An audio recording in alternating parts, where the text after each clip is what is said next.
Shin pads are a footballer's best friend, even if players like Jack Grealish do wear such small ones you can barely even see them. But what's the story with shin pads, and are there any rules on how big they should be? It all started with cricket, actually. Cricketers had been wearing shin pads since the 1700s. They'd been introduced not for leg protection, but instead to give batters a strategic advantage. The idea was that batters could put their leg pads in front of the wicket if they missed the ball, preventing them from being bowled out. Obviously, that all changed when the LBW rule came in, but that was the theory behind them. It was thanks to this guy that shin protection made its way over to football. Meet Samuel Widdowson. He was a cricketer and a footballer. He played for Nottingham Forest back in the late 1800s, and he wanted a way to protect his legs from nasty tackles. Apparently, he'd broken his leg in a match against Sheffield United in 1874 and wanted to stop it from happening again. Naturally, his mind drifted to his other favourite sport, where players had been wearing these pads. Story goes, Widdowson cut up his cricket pads, sewed them into his socks and popped them on before taking to the footy pitch. Ta-da! Shin pads. Like all great genius inventors, everyone took the mickey at first. To be fair, he probably looked quite stupid running around with these on. But it's thought his whole Nottingham Forest team then began wearing them from 1887, and the first known use of them in a match was in 1894, in a match between Newcastle and the then Woolwich Arsenal. Eventually, FIFA clocked on that this protection was pretty important for footballers. Multiple studies have shown wearing shin pads clearly reduces the risk of players getting lower leg injuries. And so in 1990, basically 100 years after Widdowson first put them on, shin pads were made compulsory. It became a part of Law 4 of IFAB. That's the body responsible for setting the laws of the game internationally. But the law doesn't actually specify anything about measurements of shin pads. It just says pads must be made of a suitable material and be of an appropriate size to provide reasonable protection. It's really vague, and players can get away with a lot. A lot of grassroots clubs are choosing to ban micro shin pads for obvious reasons, though, especially after a 15-year-old player from Penistone Church broke his leg while wearing them. Still no change from IFAB, though. That's why Grealish and co can still get away with these ones, which are no bigger than a credit card and which seem to offer little to no protection whatsoever.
Good afternoon. You're listening to the Oasis of talkSPORT calm that is Hawksby and Jacobs. Max in for Paul today, alongside me, a man who swaggers like a £100 million broadcaster.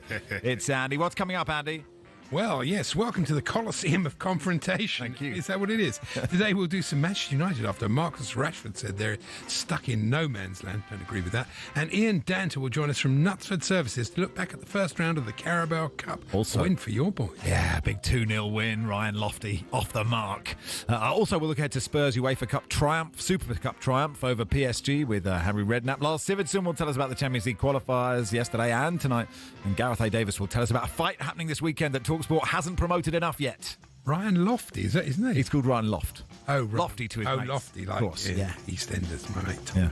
Also, no, that's you. Alex Crook. Last season, I'd have thought Lofty from EastEnders would be better. But, yeah, he scored a goal. Good for him. Alex Crook is at the Premier League launch. We'll talk to an Everton fan, check how enthusiastic they are about all the incomings. And Tim Vickery will give us a roundup from South America. Yeah, all that between now and 4. Good afternoon, everyone. Good afternoon, Andy. Good afternoon, Max. And here I am in the new studio for the first time, still looking like somebody that should only ever be on radio. It's marvellous. I think you look wonderful. Can we tight shot camera 3? Look down the barrel, Andy, and say whatever you want. Shiny blob is all I can see, but there we go. No I think you problem. look great. You look great. Anyway, do you want to know? Man of your age. Thanks very much. Cricket star Tymel Mills. Did you read about this? I haven't read this, no. He's joining OnlyFans. Oh, good for him. No, I did read this. Yeah. Surely as a cricketer, it should be only fours. Or Oh, something. nice. But what's he doing? Is he doing sort of cricket? Cricket. He says, Sort I'm of putting saucy, stuff out. No, saucy cricket? No. Not saucy cricket. Content will not be raunchy. Okay. He'll be keeping his kit on in his clips.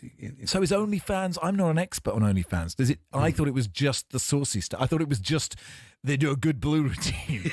But I only follow Mary Berry. That's on OnlyFans. Oh, really One of my nice. favourite. Good stuff. Thank you. Good stuff. Front page of the Star today. If we're going to do is it's got the 3 match of the day hosts on. Yeah. Gabby, Kelly, and Chappers, and it says we won't go off like Gaz. Match of the day's trio of new hosts have vowed the revamped show will focus strictly on footy, not their personal opinions. I was really hoping, Kelly Kate would say before we cut to Guy Mowbray at the Tottenham Hotspur Stadium, let me tell you about QAnon.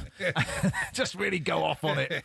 I like the fact that you congratulated Mark Chapman. That was very sweet of you. And he said, "Why are people congratulating him? I've been doing it." He's got a point, hasn't he? Well, it is a good. We agreed. It's a good show, and they're all good. Thank goodness they're going to ignore BBC Chairman Samir Shah, who said in an interview earlier this year that Match of the Day should be built around analysis rather than highlights.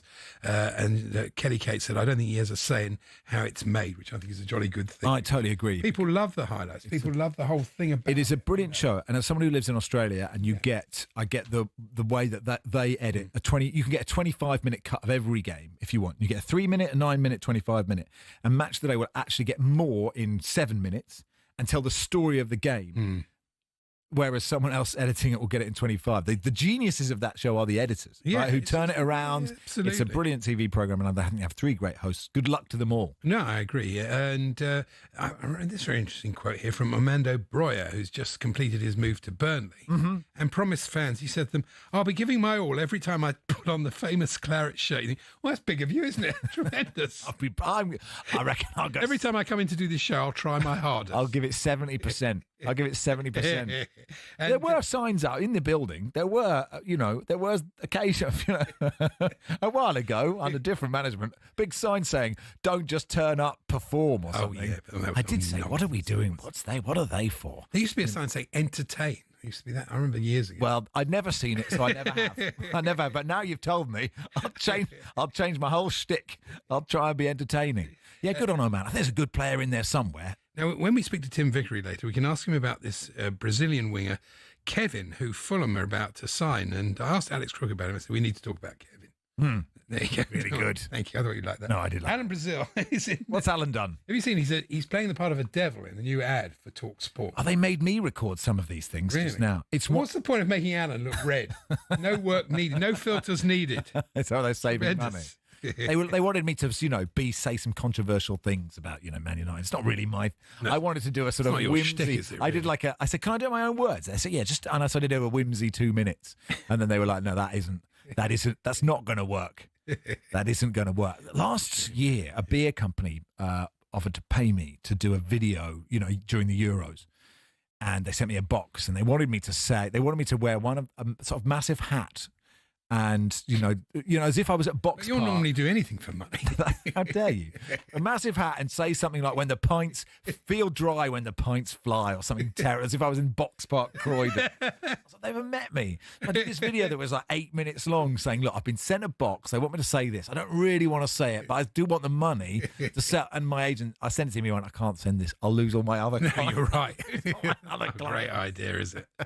And it's funny, I might have mentioned this before, but it's, when you hear a name and it's familiar. So, for example, Everton's new Hill Dickinson Stadium. For about 10 years, I worked with a bloke called Bill Dickinson. Right. So that's all I can hear when they say that. I just think it's going to be the Bill Dickinson Stadium. Yes. He's a man who invented pods and shoes. Did he? I don't think they did dedicate. He's still with us. I don't think they'd dedicate a whole stadium to him, but if they did, that would be lovely. Lord Shorthausen says 70%, Max. I thought assumed you were stuck in the 30s for how much you're giving it each show. Now, you mentioned Oasis at the top of the show. Are they back together? They are, actually. Oh, good for them. I love this letter from Mary Bartlett, or Marie Bartlett, who wrote to The Sun. Hello, Marie. From Bracknell in Berks. She said, "How lovely it would have been for Oasis to have invited the Mike Flowers Pops to sing their version of Wonderwall during one of their recent gigs." Can you imagine spending 300 quid on an Oasis ticket and then Mike Flowers does Wonderwall? You think, "Oh, yeah, thanks." I think that's a lovely idea. Well, For a short amount of time, I thought that was the original. You know, when you first heard it, you're like, yeah. I didn't realise Oasis had covered it. And I realised how wrong I was. you Oh, well, good luck to Oasis. what can you do? That's tremendous. Has anyone been? Has anyone mentioned on Instagram that they've been to I think Oasis? they might have done. Anyone? People seem to really be. No, they are making a lot of enjoying people happy. I shouldn't be such a cynic. it. No, I'd enjoy it if I went, but I didn't get a ticket. So. No. If only talkSPORT had run a competition.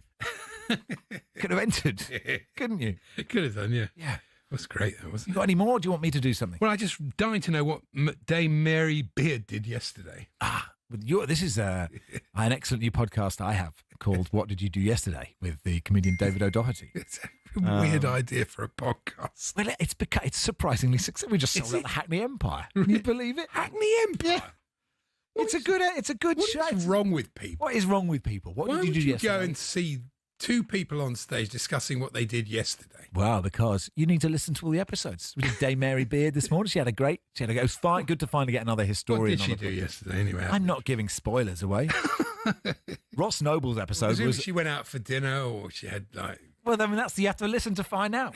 The idea is that no one. But I don't even care what she's doing tomorrow. I'm not interested in her whatsoever. Well, it's not what you're up to later. It's what did you do yesterday. The Ross Noble so episode. if you and I started one saying, "What are you doing tomorrow?" Do you think that might be? No, I think that's a Set terrible up idea. No, that's not Hackney Empire. going to fly. Do you want to sell out the Hackney Empire? Come on the pod. What are you doing this afternoon? You never invite me. No, I haven't invited you. 'Cause I'm not a big enough name, am I? Honestly, we have huge names on. Getting our first Oscar winner in a couple of weeks. Really? Yeah. But talking of big names, Yes. I mean, there's Strictly are announcing their lineup. Yeah, and, we talked about Jimmy Floyd Hasselbank yesterday. Well, it'd be great, won't it? I mean, at least we've heard of him. But apparently, YouTuber George Clark is going to be on. Is he Amazing Spaces? Or was it a No, different it's one? him. No, it's not him. Unless Okay. George Clark's doing. It's got his own YouTube channel. Uh-huh. No, it's not the bloke that says, "No, look at this. They've taken this matchbox and turned it into a 10-pin bowling alley." How have they done that? Not him. No. I climbed a tower with him once. Did you? Yeah. It's tiring. Why? I think for charity. Oh, I see. They went, what we need a generic vanilla broadcaster and Amazing Spaces. And they're going to climb a tower. A rugby league commentator. What are you wearing? And the Geordie. I think he sounds like that whenever I hear Sounds like a him. rugby league referee. But anyway, Yeah. I don't get it because I asked some of the younger members of the team because I know Everyone's so young in this building now, aren't they? it's wonderful, Isn't it? And I said to To them, keep you young. "Have you exactly?" I said, "Have you heard of YouTube star George Clark?" And Georgia said to me, "No, never heard of him." So I was thinking, I'd maintain that Paul Hawksby, and yourself are more famous than YouTuber George Clark. I agree. And Paul and I should go on together. On Strictly. I could see that. He'd be good, wouldn't he? Hawksby would be good. He'd be I don't tremendous. think he'd be he'd very like- competitive. He is competitive. I know Very that from the birthday spread. I know. Suddenly, he's got that vein like Roy Keane pops out when push comes to shove. When he's cha-chaing with Olivia, he'll be like, "Right, heads on now. Nothing silly. First five, nothing silly. Hawksby for Strictly. Let's start the campaign Well, I now." think so. I think it'd be tremendous. I think There so. you go. Producer Sean says, "Let's break. We're having a whale of a time." I can't do see you him. mean? Where is he? That's the new studio. Oh, there you he can't is. See the producer. It's great. You can't see him, so you can do whatever you want. Okay. Well, look, as you said so politely, we'll break. This is Rushden and Jacobs on talkSPORT in partnership with Toolstation. This summer, shop Toolstation. Get yourself an award-winning Hawksmoor lawnmower, or get the whole range of lawnmowers in store, on app, and online. Next stop, Toolstation. We'll do some Manchester United next.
Good afternoon, it's Hawksby and Jacobs on talkSPORT. Max Rushden in for Paul today. Mike says, good to see Andy's back. When you play an inexperienced centre-half like Max, it's good to have the balance of an old head.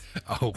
Gaz says, buzzing Max is with Andy today too. Absolute broadcasting legends for 3 hours of pure quality radio. My only problem is I'm going to miss at least half an hour between 2:30 and 3 when I have a job interview. Can you give me any advice for my job interview? No. An odd thing to schedule during the show.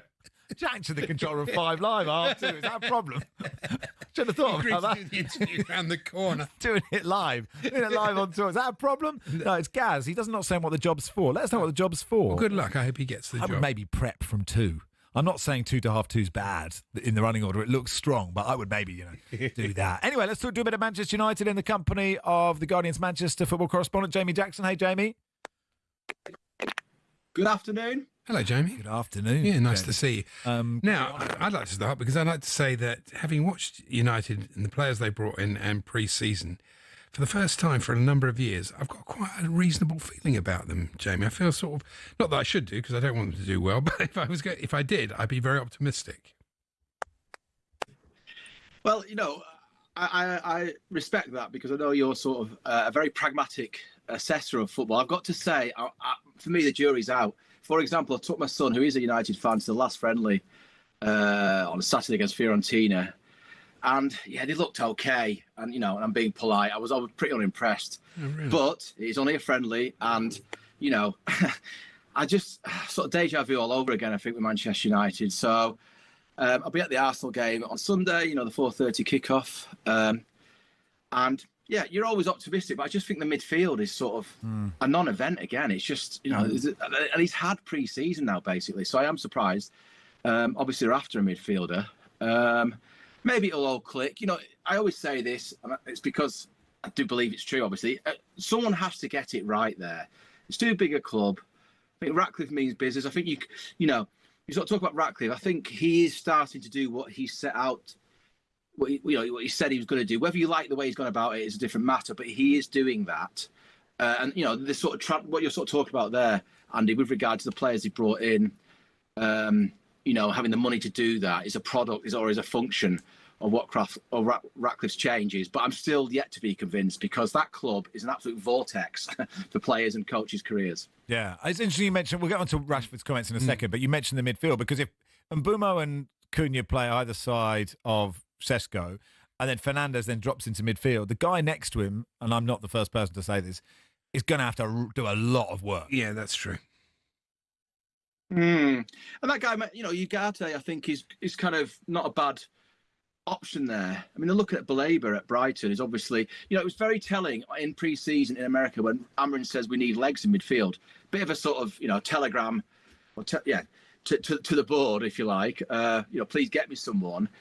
But I just, he's been in since early October. How can you get to basically, whatever it was at the time, let's say 5 weeks out from the start of the season, still be needing legs in midfield? And I go back to those two players, Mbeumo and Cunha. And, in my book, you sign one of them, right? And then your priority is a midfielder, plus a centre forward. He's got Sesko. And then you go back for the other 10 because Fernandes obviously plays there.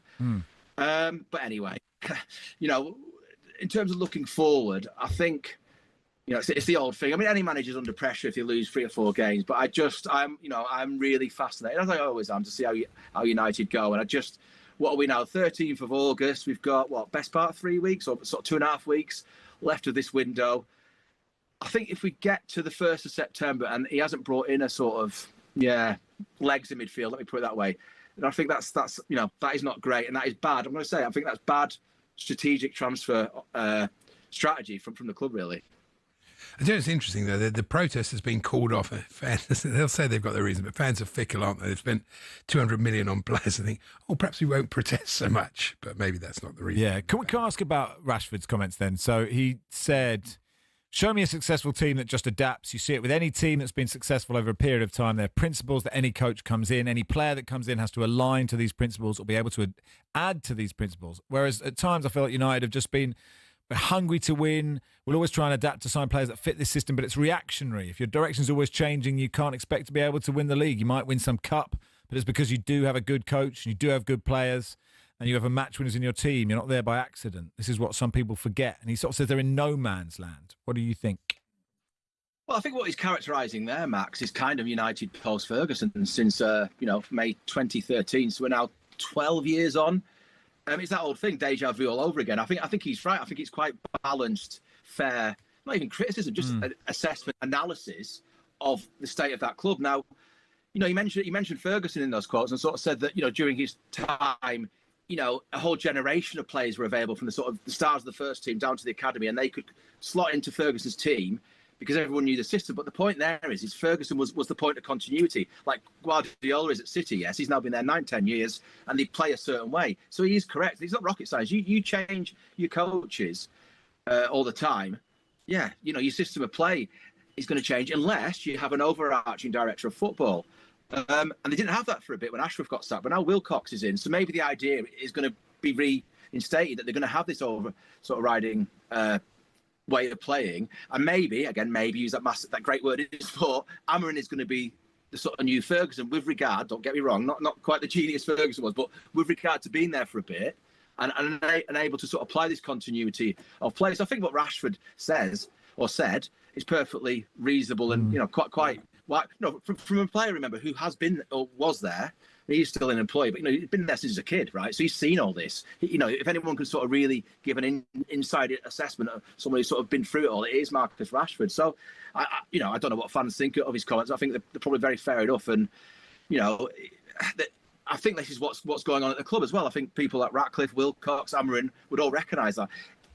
People in football aren't stupid. They understand. But what's needed? What's difficult? It's such a monster, and that was the word that David Moyes used about Manchester United. Such a monster that is Manchester United. It's very difficult to tame it if it becomes untamed. Ferguson tamed it. It was his monster, if I can use that rather tired cliche. But now it's sort of a bit out of control. It has been for a while. It's very difficult to get it back under control for all the reasons we know. That the need to win, the media pressure. Yeah, the massive wages, the lopsided transfer acquisitions, etc., etc. So it's going to take a bit of time. And so we go back to the start of this season. Arsenal 4:30. Can Amorim, Ratcliffe, Jason Wilcox get it right? That is such a big game, isn't it? There's so much on it. They have to make a good start, United. There's no question. Otherwise, Amorim will be under ridiculous pressure. But we'll see. Garnacho.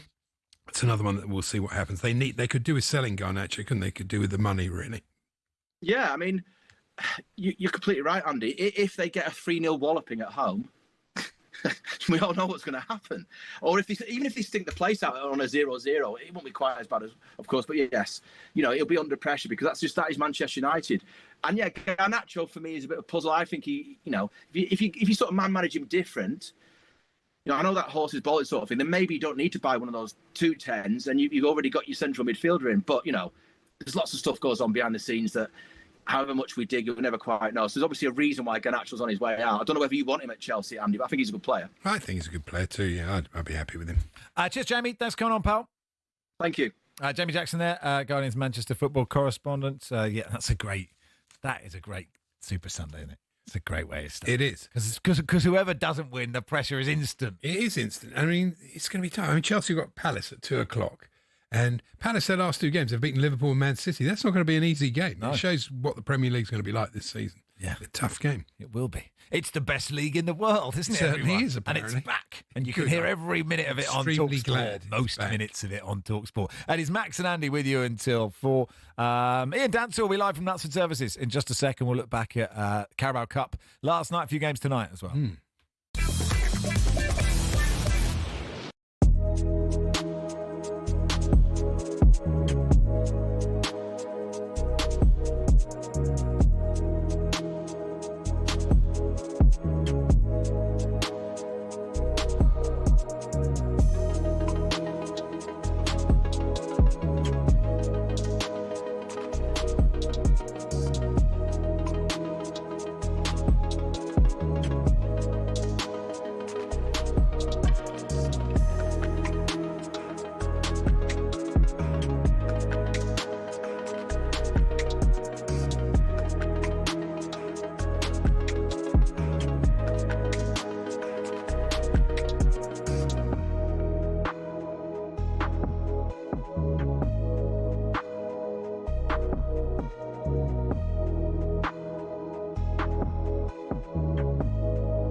Here are some of the best off-camera anecdotes from recent years at the Ryder Cup.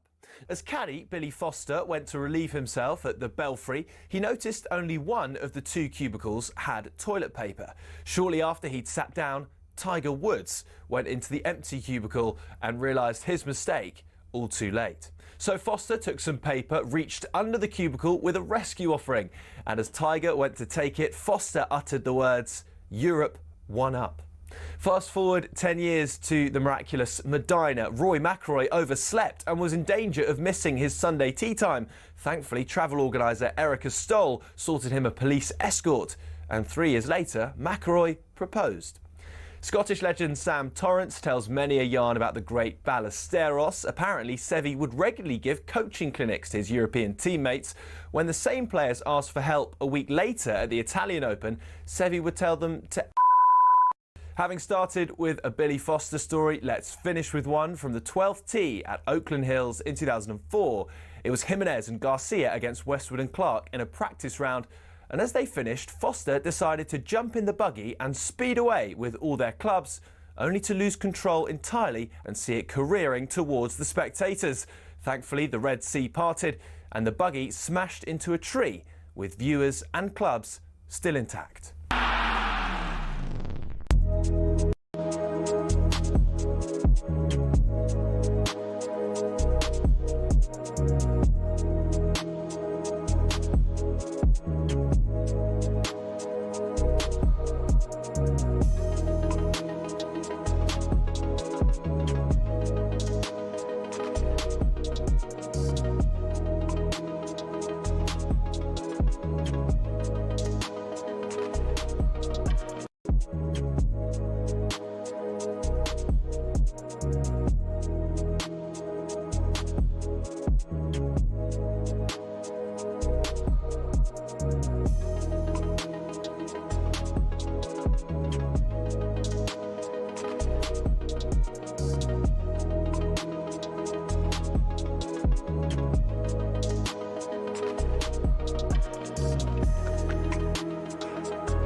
All the drama of the Carabao Cup live on talkSPORT. Middlesbrough 0, Doncaster 4. Grant McCann made 11 changes tonight, and Doncaster have absolutely outplayed Middlesbrough. Rob Edwards has got big problems here. Yeah, looks like it's game over here. Wrexham 1, Hull City 3. And it's the League One side who go through. Portsmouth 1, Reading 2. Finish Plymouth 3, QPR 2. League One Pilgrims have their first win of the season. They do get a crossover. Goal!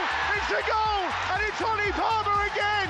Would you believe it? From 3-1 down, Wrexham have pulled it round. The Stoke City goalkeeper just steps up and he actually wins it for Stoke City. Jack Marriott then from 12 yards against Phillips. And as you can tell, he drills it into the corner. Wrexham win the shootout 5-3 and they're into round 2. Here's Colin Grant. It's saved, pushed onto the post. And Derby somehow have got themselves through to the second round of the League Cup. It's Marcus Eiffel to send Bromley through. The cheer tells its own story. It is the biggest win in the club's history. It's finished 1-1 and 5-4 to Bromley on penalties. You've got to love the Carabao Cup. You are guaranteed drama. That's true. I got emotional there. Yeah, it sounded good. And you know what? It's so disappointing, isn't it, when you go out early? I was watching the results this morning, the goals. You're thinking, you know, like QPR, they never get a cup run in anything, and they're already out. You know, it's disappointing for the fans, I think. Good win for us. At Oh, yeah, Bristol great. Rovers. So let's talk to Ian Dancer. Hey, Dance, you good? Yeah, good, thanks, boys. How are you? Yeah, really good. Do you know what? I've just seen that. We heard the Stoke winning penalty taken by their keeper. So I just went and watched it. I was like, I hope he's done a Pressman. And it's not quite as good as Pressman, but he basically takes a goal kick and absolutely hammers it. Well, I often wonder why more goalkeepers don't take penalties in shootouts because, you know, they don't off hit them hard most of the time, so they should have the requisite power to get past their opposite number. So, yeah, the Pressman thing was great. Sometimes goalkeepers make a right horlicks of it because they get far too far underneath it. But I don't know. I'd like to see more keepers take pens. Some good upsets there. It's been a summer, though, of poor penalty taking. There was a big article about how goalkeepers are getting better at penalties. Well, I watched the Wrexham shootout dance yesterday, and they scored all 5 and went through. So, it is possible. And Wrexham's one of the standout performances from last night. I think Bromley take most of the plaudits for knocking out Ipswich, and shouldn't forget Doncaster, as Mark Wilson said there in his update, made 11 changes under Grant McCann and still smashed Middlesbrough to bits from the division above. That's very, very impressive. And you mentioned QPR there, Andy. They were 2-0 up at half-time against Plymouth, who'd had a penalty missed, but Plymouth, who've struggled at the start of the season under their new manager, Tom Cleverley, did roar back and they knocked QPR out 3-2. But the half-time noises I could hear from Home Park were not great. So the Pilgrims did well to find their way back into that. So, yes, more disappointment for QPR. You mentioned that Middlesbrough defeat. Donny making all those changes. There's pressure on Rob Edwards, isn't it? I would say so. It wasn't 11 changes that Rob made. Or certainly, you look at the front line, Conway was playing, Bergsorg was playing.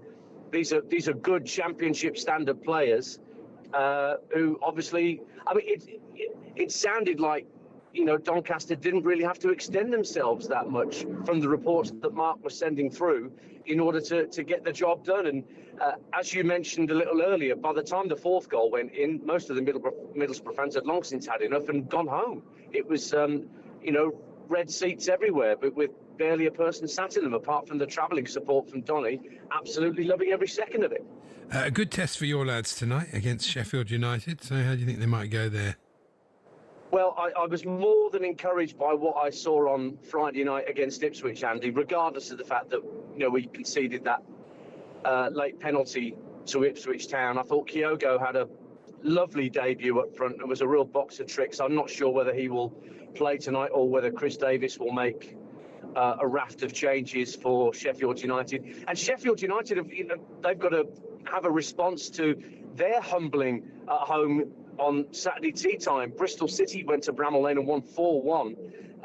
And Sheffield United, they had a moment when they got level at 1-1 in the first half where they had a decent spell. But once Bristol City have retaken the lead, much like Middlesbrough last night, Sheffield United just lost their way completely. So Ruben Selles, having taken over from Chris Wilder, has got some questions to answer early on at Sheffield United. But yes, hopefully Birmingham can, start another good cup run. Be lovely to see. It's been very sad to see Peterborough's terrible start to the season. And they lost to Accrington last night.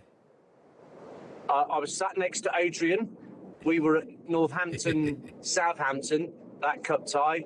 And I think Adrian's become a bit sanguine about it all. I think he's, I think he's sort of inured to how bad Peterborough can be. He was quite happy that they changed goalkeeper, but it didn't seem to make a scrap of difference last night for the Posh. So, no, not a great start at all. I think Darren Ferguson said that his team are brilliant when they playing mannequins on the training ground, but then when they come up against real people, they seem to struggle. What about Cambridge then? That was a good win, wasn't it? Yes, I spent a long time trying to find it on Cambridge United Player. Oh yeah, but they have such a thing. But of course, I've got a season ticket. Oh really? Okay. But I think you couldn't find it, and by the time I'd got around, we were 1-up, and I was like, I don't know if I can watch this one. So then I watched the latest series of Death in Paradise, which is actually really good. Like, it's really strong, and it was set in Cambridge, is it? Say that again. Is that set in Cambridge now? Well, I mean, there were lots of similarities between Saint Marie and Central Cambridge. But anyway, it was gripping, and Mrs. Rushden was more into that than she would have been on the Bristol Rovers game. Look, it's a good win for us. We won the opening game, then we lost at Swindon. And so, yeah, good to any clean sheet, any win is good. Pleased for Ryan Loft to score a goal. We can hear, actually, Dancer Andy Woodman, the Bromley manager. He was on the sports bar with Jason Cunny and Perry Groves last night after they knocked out Ipswich.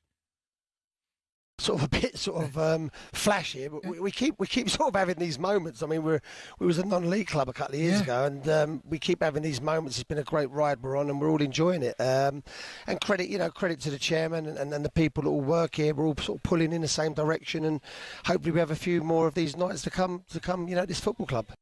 They are good, and these upsets, of course they are, Dan. It is funny how if you beat a team from a higher division in the League Cup, it doesn't feel quite the same as the FA. I don't know what it is. It doesn't feel quite the same as the FA Cup. Even the same result against the same team. Yeah, well, it's not as big a tournament. Well, let's not forget they knocked out Derby on penalties last year in that spurious game that turned up on your piece of paper yesterday. Correct, yes. When you were reviewing the action, a game that was a year old. And then they got a plum tie at Newcastle, which was brilliant for the club because for a lower league club like Barrow, an away tie at Newcastle, what does that mean? It means that the club is financially secure for a good long while. So I'm sure Andy Woodman would be very keen to get something similar when the draw's made tonight. I think the second round draw's made at about 7:20 tonight before the last remaining ties get underway. So I'm sure Barrow, who fought really hard against, Bromley, who fought really hard against Ipswich Town, got the job done. And that's the second year in a row that Ipswich have gone out on penalties because they went out to AFC Wimbledon this time last year down at Plough Lane. So it's nothing unusual for Kieran McKenna to experience, but after the poor performance at Birmingham and going out here, then, Ipswich have got to take a bit of a look at themselves and how they've started the season. You're in the basement of Knutsford, Dance? Knutsford, I'm nowhere near Knutsford. Absolutely not. I'm on my way to the mighty Acu Stadium, the new name for Huddersfield Town's ground, because they're playing Leicester City tonight. That's our talkSPORT 2 commentary. And Leicester City got that win against Sheffield Wednesday on Sunday live on talkSPORT 2, having been behind. But I've got a feeling a lot of youth players might get a start under Marty Cifuentes tonight. But Huddersfield have started League One brilliantly. They've scored 5 goals without reply. Alfie May's come in from Birmingham, 1.2 million, scored already. So Lee Grant, the new manager, must be thinking this management lark's an absolute cinch. So it could be a very interesting game tonight. Well, enjoy it. Ian Dante there on his way to Huddersfield from Knutsford Services. Bit of a hike that. Mark Albrighton alongside him on comms. That's good. That's a good signing, Mark. It is. Albrighton. It's on talkSPORT 2. Yeah, good stuff. Lovely. Anything else? So, it's gone out of my head. I was about to say something about Carabao Cup and cup runs, but it's gone now. It's okay. It'll come back. Maybe it'll come back. Come back to me during the break and I'll make the point. Coming up, what Andy forgot to say moments ago. And also Harry Redknapp will join us as well. Tottenham play Paris Saint-Germain. Thomas Frank's first game. That's a nice one to start with, isn't it? In the UEFA Super Cup. We'll find out what Harry reckons is going to happen in just a second.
These are the maestros, the best teams, the champions. It's glory, glory, Tottenham Hotspur. They have won. The Europa League is theirs. It's a monkey off their back. Does it build a winning culture? And then Mayulu, and there is number 5. It's not just the win, but the first win and the biggest win the Champions League final has ever seen. Paris Saint-Germain 5, Inter Milan sank. I've been amazed by the way Paris Saint-Germain played that game. I think it's historical. The team from Stamford Bridge have absolutely hammered Paris Saint-Germain. This was an underlining that PSG are not perfect. Coming to a big club, there's pressures. We need to perform. It's not about surviving one game or 1 year or 18 months. Could have shoots this time, he's not going to miss. Next Vitinha on the counter-attack for PSG to his right-hand side for Doué. And that is that. Commentary of PSG Spurs in the Super Cup tonight. Adrian Donald will be your host. Jim Proudfoot, Republic of Ireland captain Andy Townsend will be your commentary team. Let's talk to the former Spurs manager, Harry Redknapp. Hey, Harry, you good? I'm okay. How are you? Yeah, good. Yeah, good. Thanks, Harry. What was your first game as Spurs manager? Was it as tricky as PSG? I remember it. It was Bolton Wanderers at home on a Sunday. Tough one. And then, although I just came straight in that morning, so I didn't really, I think Clive Allen was with me at the time, and Clive took really, he sort of, he picked the team. So it was really, my first game was Arsenal away, which wasn't an easy one, and finished up 4-4. Oh, that one. Oh, the great classic. Aaron Lennon late on. Yeah. I love football stat. Yeah, you'd take that tonight, wouldn't you? I mean, this is it's a tough for Thomas Frank tonight, isn't it? Yeah, but listen, I think up to the Chelsea game, when Chelsea beat them, everybody was going, well, this will be a walkover sort of thing. So I think Chelsea sort of give everybody a bit of belief. Hang on, they're not invincible. They are beatable. So, Tottenham, I looked at the team tonight. Tottenham looked very strong. I'm reading that PSG may not be up to speed at this stage of the season, but I don't know. But they have got some great players, and they were incredible last year in the Champions League. So they'd obviously be favourites, but I think Tottenham will give them a real game tonight. I think it'll be interesting. Yeah, it'd be interesting to see the effect of Chelsea, because as Harry said, they were all conquering before we beat them, and Chelsea didn't just beat them; they thrashed them. I mean, they did. Yeah, and it wasn't like a 1-0 hanging on smash and grab. It was a proper win. I don't know about fitness though. I mean, Chelsea played twice on the weekend. They had exactly the same break as PSG, and they look pretty sharp. So it might just be sort of pre-match chat there, but we'll have to wait and see. Yeah, no, I'm looking forward to it anyway. It's lots of good players on show. I think Tottenham will have a decent season this year in the league. Well, they can't do any worse than they did last year, can they? Well, they can if they get relegated, but that's not going to happen. I could see them. I've got a feeling they'll be sort of top 7 this year. That's He's a good manager, Thomas Frank, and he's been firm with Basuma. It's the right thing to do, isn't it? For players continually late, you can't have that. Really. Yeah, let's just hear what he had to say about Yves Basuma. He's been late several times, and now this time, the latest time was just one too many. I think with everything, you need to give your players a lot of love. Also have demands, and also need to be consequences. And this time there was a consequence for that. Would you have done the same, Harry? Who was always late for you? Oh dear. Late, I'm not sure. I'll be lying if I said I could remember now back in the day. But I know, obviously, you had one or two who would have an excuse not to come training. I had one day. They couldn't open their gates at their. It was a great lad, actually. It was a veteran Chaluka. Oh yeah. I loved him, and he was a good player, a great guy. But he couldn't come in this particular morning because he couldn't open the gates on his front of his house. That's brilliant. I said, can't you climb over and get I can't get my car out though. Yeah, but you can get a taxi the other side of it anyway. Yeah. Where there's a will, there's a way. That's great. He obviously wasn't too keen on coming in there. But do you think Frank's done the right thing there? I guess right early in your tenure as well, and I guess you have to treat different players differently. But just to say, come on, footballers don't have to do that many things, do they? Just be on time. Yeah, obviously. I mean, he's got to treat them all the same now if they're late, hasn't he? If they all turn. But yeah, why not? I mean, obviously, it's lack of discipline. In the end, you give them a warning, you tell them again, they do it again. it happened obviously last year as well with Ange, when I think he had a problem with him, didn't he, with his timekeeping or whatever. Yeah, I mean, you have a meeting. Why should everybody sit there waiting for him to come strolling in? This is the meeting's at 2:00. Be there at 2:00. So no, I agree with what Thomas Frank's done. It shows that he's going to be disciplined with the players and good. I think he'll do well there. He's got good players, which is the most important ingredient to be a good manager, is to have good players. I agree. And Ben Davies was interesting because he was interviewed before the match and he was talking about, it was quite pointed because he said, we're going to have a different game plan for different opponents. And you knew what that was aimed at, basically. But Ange basically said, just do what Ange says, and that's it. So, and Thomas Frank is adaptable tactically. There's no question about that. Yeah, but he's got the players there that can... you look at the squad, Maddison's a big loss to them, obviously, but they're bringing one or two in. I think Daniel, he'll leave it. Transfer deadline day will be interesting as usual. Daniel will come in, he comes into his element on that day. He'll be busy doing, wanting to get a couple of deals done. Is Daniel Levy, 2 days before the window, he's saying, I can't get over my gates. I just can't, so I can't get in. But, once deadline day hits... There have been rumours about Eze and Savinho, and I think from Spurs fans' point of view, the front of the pitch looks totally different if you add those two players to it. I agree. Oh, absolutely, yeah. I don't know, I thought Eze looked like he was going to Arsenal at one time, didn't he? I don't know if that's still on the cards. But, it'll be a great signing. But then a massive loss to Crystal Palace. It'd be a shame, and the centre half looks like he's going to leave as well. I don't know why Palace is suddenly selling so many good players. It's going to make it a difficult season for them. I know on the back of last year winning the Cup and last weekend as well.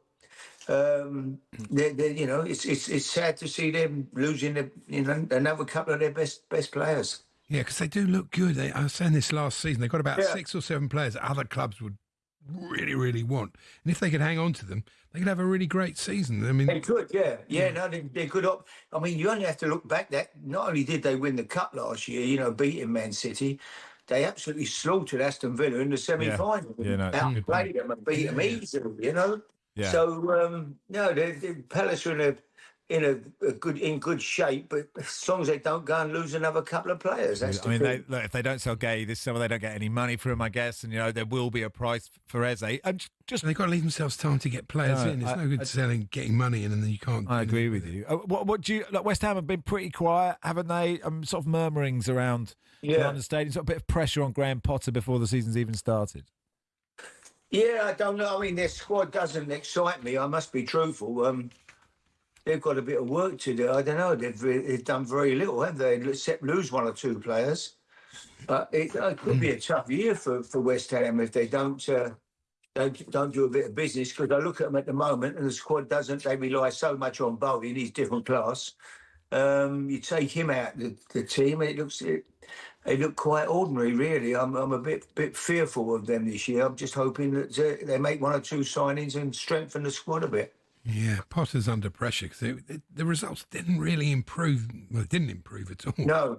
So but the players, you can put who you want in there, but that squad, you're going to be where you are. That's how good the squad is. The squad is a bottom half of the table squad. Finish 6th or 7th from bottom.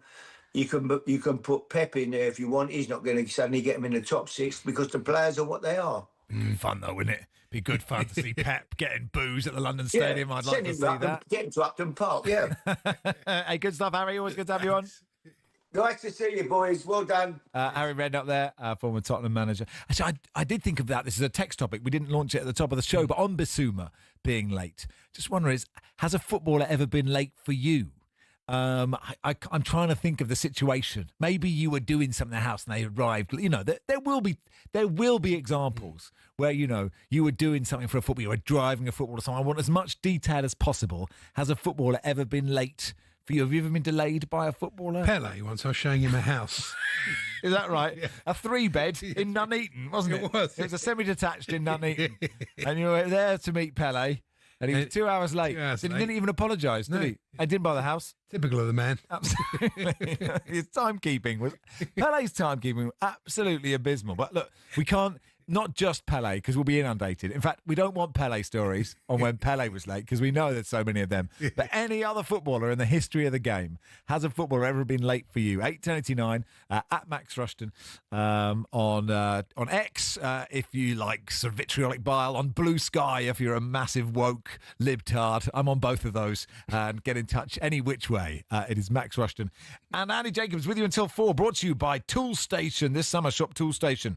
Get award-winning Hawksmoor lawnmowers, one of their many range. I should check out their range. I haven't looked at the Hawksmoor. Hawksmoor and Jacobs. Charlie and I were suggesting Paul Hawksby should release a range of lawnmowers with his face. And we say you would be the strimmer. He's the big sit-on mower, and then Andy, you're just you're neatening everything up, Andy. It's an important part. That's me. Garden maintenance. I'm not denigrating what you're doing here. Andy's doing the meat and potatoes, and you're just doing the nice bits on the edges. Oh, why not? Next stop, Tool Station.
Shin pads are a footballer's best friend, even if players like Jack Grealish do wear such small ones you can barely even see them.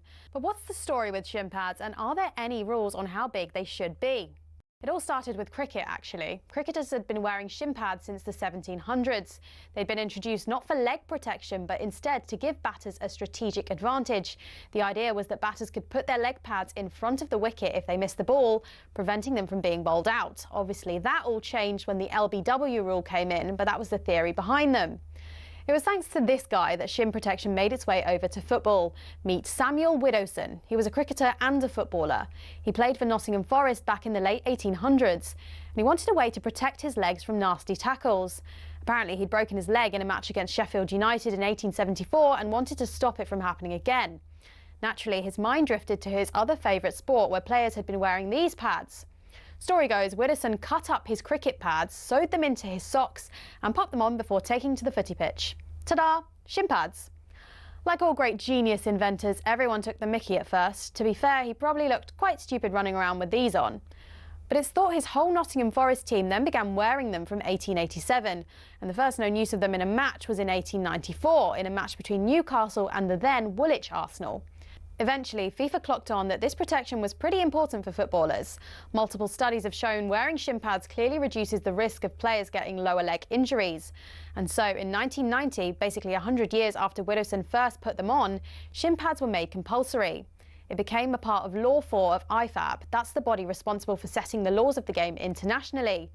But the law doesn't actually specify anything about measurements of shin pads. It just says pads must be made of a suitable material and be of an appropriate size to provide reasonable protection. It's really vague, and players can get away with a lot. A lot of grassroots clubs are choosing to ban micro shin pads for obvious reasons, though, especially after a 15-year-old player from Penistone Church broke his leg while wearing them. Still no change from IFAB, though. That's why Grealish and co can still get away with these ones, which are no bigger than a credit card and which seem to offer little to no protection whatsoever.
Good afternoon. It is Rushden Jacobs on talkSPORT. Max Rushden in for Paul today. Tony says, back in 1983, he's been waiting how many years to get this off his chest? It's 40 years to get this off his chest. Yeah. Back in 1983, Southampton's David Peach was my winter league partner at New Forest Golf Club. He was half an hour late to the first tee one Sunday, blaming heavy traffic. It was 7:30 a.m.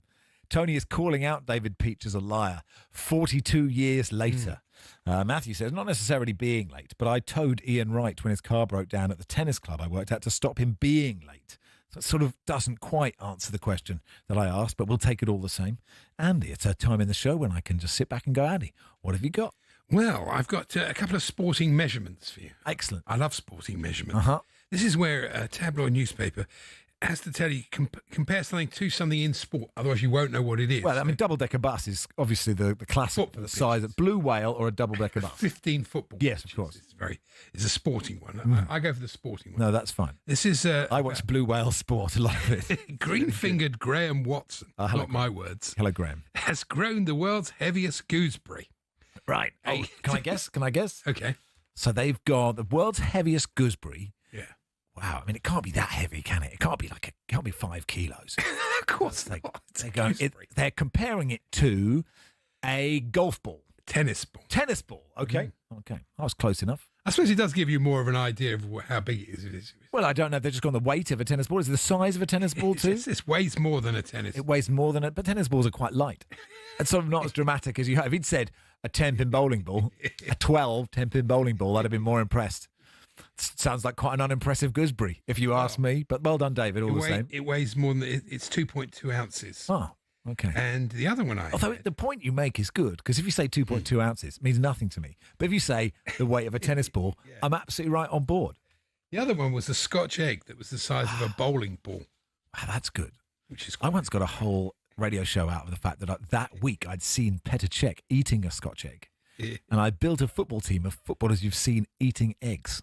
And it was a pretty good team. By the end of the show, we had some Galacticos in there. I can't think of it. I think I did see Pele eating an eggs Benedict. It can't always be Pele. He's everywhere. He was late, and when he arrived, he had an egg sandwich. This is the maddest story of the week. Okay, good. Let's hear it. A woman is making £2,500 a month by breaking wind in jars and selling them. Sounds good to me. Her name is Kirsty Farts, which is quite a good name, really. Of course it is. 28 from Wales. Yeah. Said the side hustle made her mum really proud. Not really it's more a back hustle than a side hustle, isn't it? Unless she's made differently. $2,500 a month. Yeah. That's it. And how much is that? How many is she selling? How much is one jar of fun? One jar? I don't know. Or can you get, is it buy 8, get 1 free? And does it depend, obviously, without getting too detailed on this? Why would anybody buy this? I suppose that the jar might be quite entertaining. How entertaining would the jar be? But it also depends massively on what time of day if it's the day after a normal day, that's very different to, the night after a chicken dansack, isn't it? Without getting, It doesn't say what Kirsty likes for dinner. what does Kirsty have for dinner? If she's had 12 pints of Guinness, actually, when I was about 70, we used to drink banana bread beer. She'd had 5 pints of banana bread beer. You don't want that jar. Let me tell you that for nothing. I say, what about Judd Trump? Well, of course. Why not? Tradesmen. Yes. Tradesmen, this is heartland stuff here. This is from the Daily Star. Are offered 3 cups of tea a day, but they have to buy their own biscuits. A poll of householders who have used a worker, like kids' character Bob the Builder, if you weren't aware of what a trade, that's to compare it to a tradesperson, a fictional tradesperson. If you weren't sure what a tradesperson. Imagine what a tradesperson is. Just close your eyes and think of Bob the Builder. They say revealed 61%. Stupid. Yeah, you have to judge them. The audience on a weekend are very smart. They are. But your audience are thick as mints. That's not true. How dare you? Anyway, get the audience you deserve. No, I agree with that. 61% always offer a drink, while 1 in 20 hand out in excess of 5 hot beverages a day. Oh, that's a lot. Almost half, 48%, draw the line at anything beyond a brew and say that workers should bring their own biscuits. Simon Norman of Virgin Money, which ran the poll, of course they did. Man with 2 first names. Exactly, yeah. Anyone that's had to call upon a tradesperson has found themselves in the situation of when and how to offer up a brew. How complicated is it? How tough is that, Simon? Mate? Do you want a tea or a coffee? Help yourself. I'm popping out. Help yourself. It's really, our research has shown that for many, it's a no-brainer, and they're quick to offer up a drink. Well, it is earth-shattering stuff. But there are factors that sway whether they'd like to or not, such as familiarity and professionalism, with seemingly a lot more selective on opening up any biscuits. Well, there you go. That's all good stuff, really. Isn't it? There was a little piece in the same paper about telly presenter Philip Schofield. Hello, Philip. Yeah, hugs a nurse pal as they leave a central London bar. The This Morning host, 63, who came out as gay in 2020, this is the bit I like, cuddled Joshua Luke Sharman, 30, who also flies small planes. Does he? What's that got to do with anything? That's nice to know a little bit about these people. Really? Stuart says, afternoon, lads. The irony of Max saying unimpressive gooseberry is not lost on the listeners. Love you, bye. Thank you, Stuart. Good stuff. Are you aware of the letter writer Brian Limford of Pontefract? Somebody asked if there were any Brian Limford of Pontefract. He's very, very popular, Brian, with our listeners, because he writes these sort of letters to the Star that have no punctuation. Is it you? It's not me. Because I did try when we were doing a show together. I relentlessly wrote into the Metro doing Love Our Crush, saying, to the bespectacled gentleman I saw at Chiswick, platform 2, coffee sometime. I kept writing in, but they never printed it. I remember that slot. That was weird, wasn't it, that slot? Yeah, Love Our Crush, Rush Hour Crush. Yeah, it's like you've met, a bit like James Blunt, that sort of idea, isn't it, that song. Anyway, Brian Limford... Was that written about you? No. Brian Limford has been writing about transfers, so it is a football one. And what he does, Brian, not only does he use no punctuation, but he sort of capitalises things that he wants to stress. Okay. So I have to shout it because that's what Please do. So Brian, he starts the letter with, refreshing! Thanks. When we see the football transfer show. Why are you putting capitals? And the humongous 8-figure transfer fees and salaries between clubs and players that we have humbly on C5 terrestrial TV. What's he talking about? A friendly game featuring Chelsea, the new World Club champions, on view for a nation playing Leverkusen, where these days folks don't know we get out for now, but a bit of payback every now and then is appreciated, isn't it? Thanks, C5. Are you watching BBC Sky ITV? These letters make absolutely no sense. No sense. Every day these letters come in, they publish them. Surely the letters editor of the Star is thinking, no one can understand these letters. What's the point of publishing them? They make no sense whatsoever. Can I congratulate Charlie Baker, who made me almost spit coffee over this new studio with messaging me going, was Jar of Farts a Blondie song? That really got me. Wow, I've got so many. Suddenly the texts have gone in wild about, I'll have to read all of these, about footballers who are late for you, because there are, there we go. So I was meant to meet Charlie Adam at his house in Glasgow to design and try and sell him a bathroom. He was running late, and eventually I left as I had another appointment to go to. Never been a fan since, especially when he gifted Wales a free kick that Bale scored from in a World Cup qualifier, Alan in Glasgow. This is good to also have a vendetta now against a footballer who was late for you. That's really good. 1979, we had a Hearts youth football presentation. Ozzy Ardiles was supposed to come and present the awards. It was a Saturday evening, and by 8:30, it was obvious he wasn't coming. coming, letting all the kids down. Oh, Ozzy. The chairman of the youth football, doesn't sound like Ozzy, called the then First Division player he knew. The player heard the issue, said he'd be there in half an hour. In an hour, at 9:30, he came in, presented every prize, signed every autograph. That player was John Hollins. Johnny Hollins is a great bloke. Yeah, and so's Ozzy Ardiles. Well, no, Ozzy doesn't care about the kids. I don't think that's true. You can't say that. Ozzy Ardiles doesn't care about the kids of Hertfordshire. Fact. Wrong. There we go.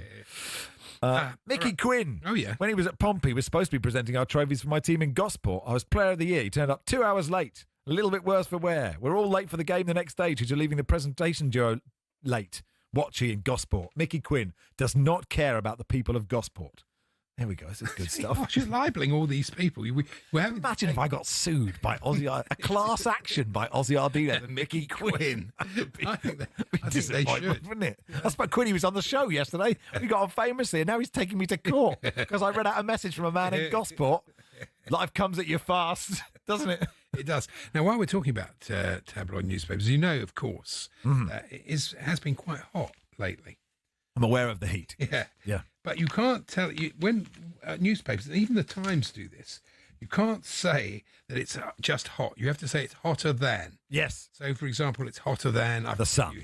Hotter than Africa. Yeah. Okay. It's going to be hotter than the Med. Yeah, it was hotter than Bali yesterday. Hotter than Bali. It was hotter than Bali yesterday.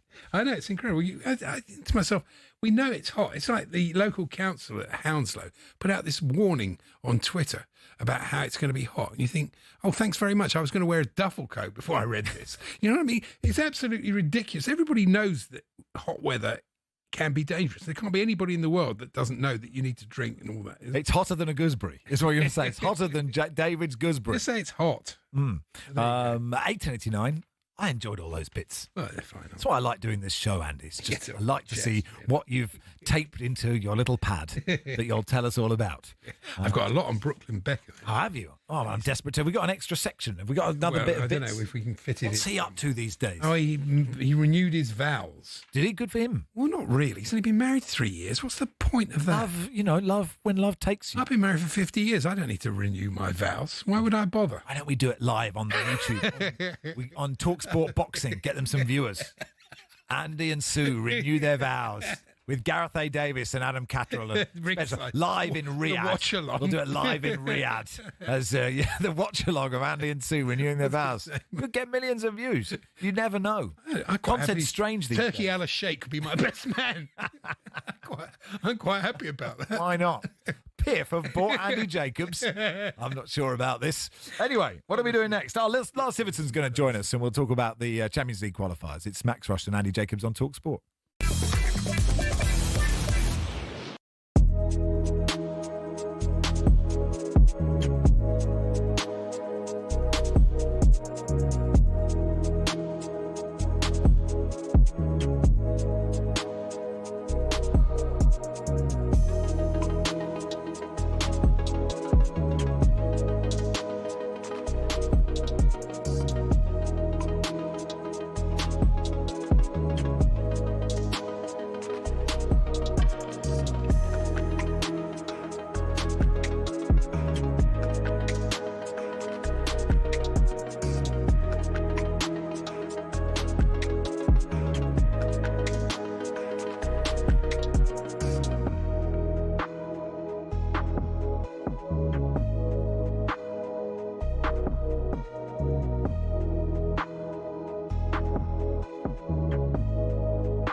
Good afternoon, everybody. It is Max Rushden and Andy Jacobs with you until 4. Andy in Harrogate says, I was working on the subject of footballers who've been late because of Yves Bissouma constantly being late for Thomas Frank. I was working on a Nike commercial about 10 years ago. Nani, Tevez and Ronaldo, all Man United due to attend. It was filmed at Macclesfield Football Club. Each player had their own star trailer, as the home dressing room was a leaky porter cabin. It was February and snow flurries were frequent. Naming no names, but the ex-West Ham of the three refused to come out as it was too cold. Eventually, he was persuaded to come out. The other players in football kit, along with 14 non-league players, all freezing. He came out in a huge full-length coat, hat, snood and mittens. He stayed for 2 minutes and disappeared in his Range Rover with his driver. The whole cast and crew had to be put up in hotels. We had to return the following day. I don't think he came back, says Andy. Oh, that's typical of the man, really. Another one It is. So Adler's going to sue me Did too. you see Soccer Aid? Did you see him play in Soccer Aid? I didn't. Brilliant. Was he good still? Oh, still brilliant. All right. Absolutely. Did he have the better of Chunks? Well, I'd say he did. I didn't see it. Still bitter. I once asked the exec producer on a golf course if I could play, and I said, I've got a Ukrainian granny, and he said, I've just got off the phone from Hernan Crespo. I went, fair enough. That's okay. Anyway, lots of again, it's a bit like the wrong George Clark being in Strictly. I mean, you know, there are a lot of people that play in that game that I'd say you're more famous. Totally agree. The clamour for me. It was like the clamour for Grealish at Euro 2020, isn't it? My best You're days. a clamour for Franz Clamour, former skier. Clamour for clamour. I know, I did. There should have been, shouldn't there? Should have been. The really. cowbells, ding, ding. That's the clamour for clamour. Anyway, Yes. let's talk about the Champions League. Maybe do a bit of Super Cup with them as well. European football expert Lars Sivertsen joins us. Hey, how are you? I've got the sniffles, Max, but aside from that, we're good. I'm going to try to go through this with my voice still intact. Pray for Lars. Pray for Lars. Sounding quite nice. He sounds good. You think he sounds good? Husky. But there's always a really balance that when you've got like a cold, you either sound a little raspy and a little bit more sexy, or you just sound absolutely terrible and like you're about to die. Hopefully, I'm on the right end of that one. Yeah. But we'll see how where we Bragg are in 50 minutes. As long as you don't cark it before 2:30, it's fine for us. Then do whatever you want to do. Do you want a quick word on PSG Spurs? How do you see that going tonight? It's live on talkSPORT. I mean, you try not to read too much into pre-season friendlies because they are essentially training sessions, but the Spurs friendly against Bayern was not amazing, was it? So you fare for them a little bit. I'm intrigued to see. I mean, they have obviously brought in Rob Palinha on this loan to try to shore up that midfield and give the defense a little bit more protection. Thrown straight to the Wolves here, trying to stop that very, very scary PSG midfield and that scary PSG attack. So it'll be an interesting test to see how far along they are of the process. I think with Spurs this season, we have to bear in mind, like they were something like the worst non-relegated defense in the Premier League last season, if you look at the XG. So there's a lot of work to be done for Thomas Frank to make that more solid. And I guess we'll learn, like I said, where they are on that journey. One bit of drama here is that what's going on with Gigi Donnarumma, who's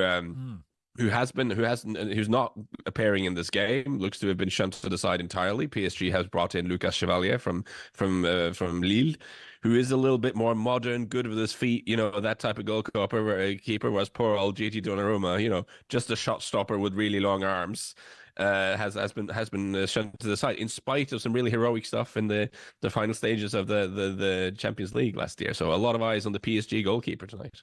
Yeah, it's hard to read too much into this game because of PSG's lack of preparation. Spurs probably not up to full speed. So, yeah, it'll be an interesting game, but not one you can read too much into, I don't think.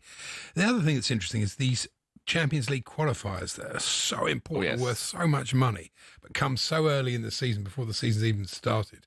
But they are really, really important. So far, though, for the Scottish clubs, Rangers looking all right, aren't they? Yeah, Rangers got through. They did lose on the night, but got through with a solid, a 4-3, 4-2 aggregate win against Pilsen, which is, if you're Rangers, you draw a team from the Czech Republic, you feel like you should win that, but they're not bad. Like we've had a few teams from the Czech league do all right in Europe in the last couple of years. They should be happy with that one. The game I really want to, apologies for hijacking it, I really do want to talk about Fenerbahce Feyenoord here with the time we have. Because are you aware that you had last night an English player play a huge role in a European game? It was the big hero. Has there been any coverage of this at all in the UK today? Who was he? It was Archie Brown, who you probably haven't even heard of because he's born in Birmingham and came through the ranks at Derby, but has then gone to play for Lausanne in Switzerland and for Ghent in Belgium before moving to Fenerbahce this summer. Archie Brown born in Birmingham from the Derby Academy. He now plays for Fenerbahce. He played a huge role in Fenerbahce's win against Feyenoord. And I want to set this up a little bit because everyone knows Jose Mourinho is in charge of Fenerbahce now. He was brought in to try to topple Galatasaray. Didn't do that last season. Not only did they finish second again, but they were much worse than they were the season before Mourinho came in. Fans are a bit disgruntled about the style of play. Things are not great for Mourinho in Istanbul. And they were 2-1 down after the first leg against Feyenoord. So if they go out at this stage, that is a disaster for Mourinho. That is really, really bad with his situation not being super good to begin with. And in this game at home against Feyenoord, they have a 2-1 lead that they have to overhaul. They concede the first goal. They go down 1-0 after 41 minutes. And it must have been a moment in the stadium of everyone going, uh-oh, this is very, very bad. But then immediately they strike back with Birmingham-born Archie Brown heading in a corner, so that makes it 1-1, and they're still kind of in the tie. And then they immediately John Duran, who has arrived on loan from the Saudi League, he had like a half a year of Saudi League and decided no more of this. He's gone on loan to Turkey. He made it 2-1, so you're all square at halftime. And you might have to find this clip online, so you believe me, but just after halftime, Archie Brown again regains the ball high up the field. Good work. Passes it to Fred, who unleashes it top bin with his left foot. A left footer in the top bins from Fred, which I don't think a lot of people saw coming, putting Fenerbahce up. And after that, it was smooth sailing. They won 5-2 in the end and got through an aggregate. But absolutely wild times in Istanbul yesterday. Yeah, wild Fred Amrabat, sort of Man United old reject centre mid there. Fred. This has been a few Freds. This is the Fred. I've just checked. It's right, the Fred. And then Skriniar must be about 100 years old playing centre back for Fenerbahce. What else happened last night that took your interest? Well, there was obviously the can we call it the bridge derby? It was Copenhagen versus Malmö, which two cities that are very, very close geographically, albeit in different countries. Which Copenhagen absolutely wiped the floor with Malmö to sort of reaffirm their status as the biggest and most powerful club in Scandinavia. But there was also Benfica Nice, which I guess if we want to be a little bit unkind, we could say Nice are the more successful of the Sir Jim Ratcliffe-owned football clubs at the moment, because at least they were in the Champions League qualifiers. They lost 2-0 at home in France, so they had to go to Portugal and try to overturn that lead, and they were not able to do that. They lost 2-0 again, so a 4-0 win on aggregate for Benfica. Very good news for me. We had two goals scored by Norwegians, Fredrik Ausnes and Andreas Schjelderup, both assisted by the other Norwegians. So the full Norwegian in Portugal for Benfica, but more bad news for Sir Jim Ratcliffe's football division. I once went to Malmo for the afternoon. It was very nice. Really? From Copenhagen? I mean, from Copenhagen. One of them. The bridge is a great box set, isn't it? Saga Noren. Who was she? Which side was she? And who was the other one, Martin? Do you remember the detectives? Do you know what I'm talking about? I mean, that Scandi drama. So I can tell I've not really thrilled you with news of the Champions League qualifiers, have I? If you immediately pivot to bridge talk. It's this style of show. Malmö is very nice. If you want to go there, the key is book your flights to Copenhagen, not to Malmö itself. Just go to Copenhagen, get the train over the bridge. That's very right. quick. But the premise of the bridge is that a body is found right across halfway between. So I think most people know that. Well, I don't know if they do. Andy's looking at me very confused. The Scandi Noir. It's called the bridge, and the body is found. And sorry. I thought this was a true story. No. It may be. It seemed fictional to me, but you never can tell. It's an excellent. It's a really good. You need to binge something later. It's really good. Yeah. But no, you did wow us, Lars. Don't feel like you didn't wow us. And your work is done. Unless there's anything else that you need to... It's a great win for Carabao. And anyone who doesn't believe that Fred put a top bins to put Fenerbahce en route to the Champions League, although they have to play Benfica in the last game, which is difficult. But seek that out, because that is a real thing that happened. And if someone had told me that happened, I probably wouldn't have believed them. So I would have also checked, but it is true. Good stuff, Lars. Thank you, pal. Anytime, guys. Knocker from Enfield says, I'd definitely pay £50 to watch Andy and Sue renew their vows on pay-per-view. Just to hear Andy say, what's the point at the end? Absolutely. Dan in Sheffield says, Max, great to hear the duffel coat being mentioned by that fashion icon, Andy. I'm doing my Prada shopping straight away, he says. 8:10:89 if you want to get in touch on anything. It is Max and Andy with you until 4 today. Brought to you in partnership with Toolstation this summer. Shop Toolstation, award-winning Hawksmoor lawnmower range. In-store, on app and online. Next stop, Toolstation.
Here are some of the best off-camera anecdotes from recent years at the Ryder Cup.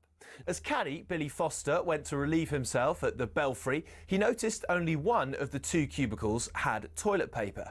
Shortly after he'd sat down, Tiger Woods went into the empty cubicle and realised his mistake all too late. So Foster took some paper, reached under the cubicle with a rescue offering, and as Tiger went to take it, Foster uttered the words, "Europe, one up."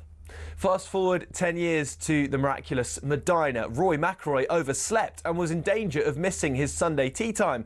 Thankfully, travel organiser Erica Stoll sorted him a police escort, and 3 years later, McIlroy proposed. Scottish legend Sam Torrance tells many a yarn about the great Ballesteros. Apparently, Seve would regularly give coaching clinics to his European teammates. When the same players asked for help a week later at the Italian Open, Seve would tell them to Having started with a Billy Foster story, let's finish with one from the 12th tee at Oakland Hills in 2004. It was Jimenez and Garcia against Westwood and Clark in a practice round, and as they finished, Foster decided to jump in the buggy and speed away with all their clubs, only to lose control entirely and see it careering towards the spectators. Thankfully, the Red Sea parted and the buggy smashed into a tree, with viewers and clubs still intact.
good. I'm going to have to prove them right this time.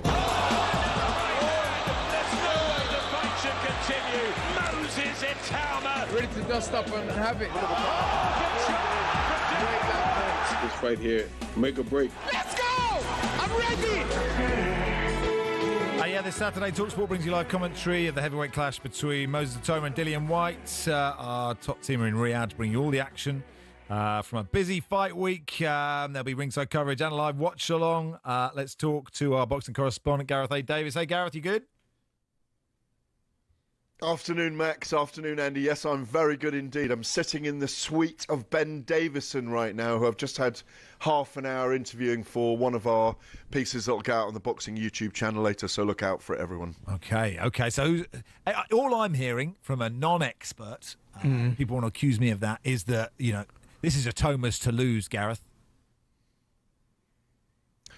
Well, that's what most people feel at the moment, but what you cannot write off is Dillian Whyte's survival instincts, his pride, the Jamaican warrior inside him, if you like, the man who has only lost 3 times, and 2 of those to world champions. He's lost to Alexander Povetkin as well, and he avenged that defeat. Losses to Tyson Fury, losses to Anthony Joshua, way back when now, 10 years ago.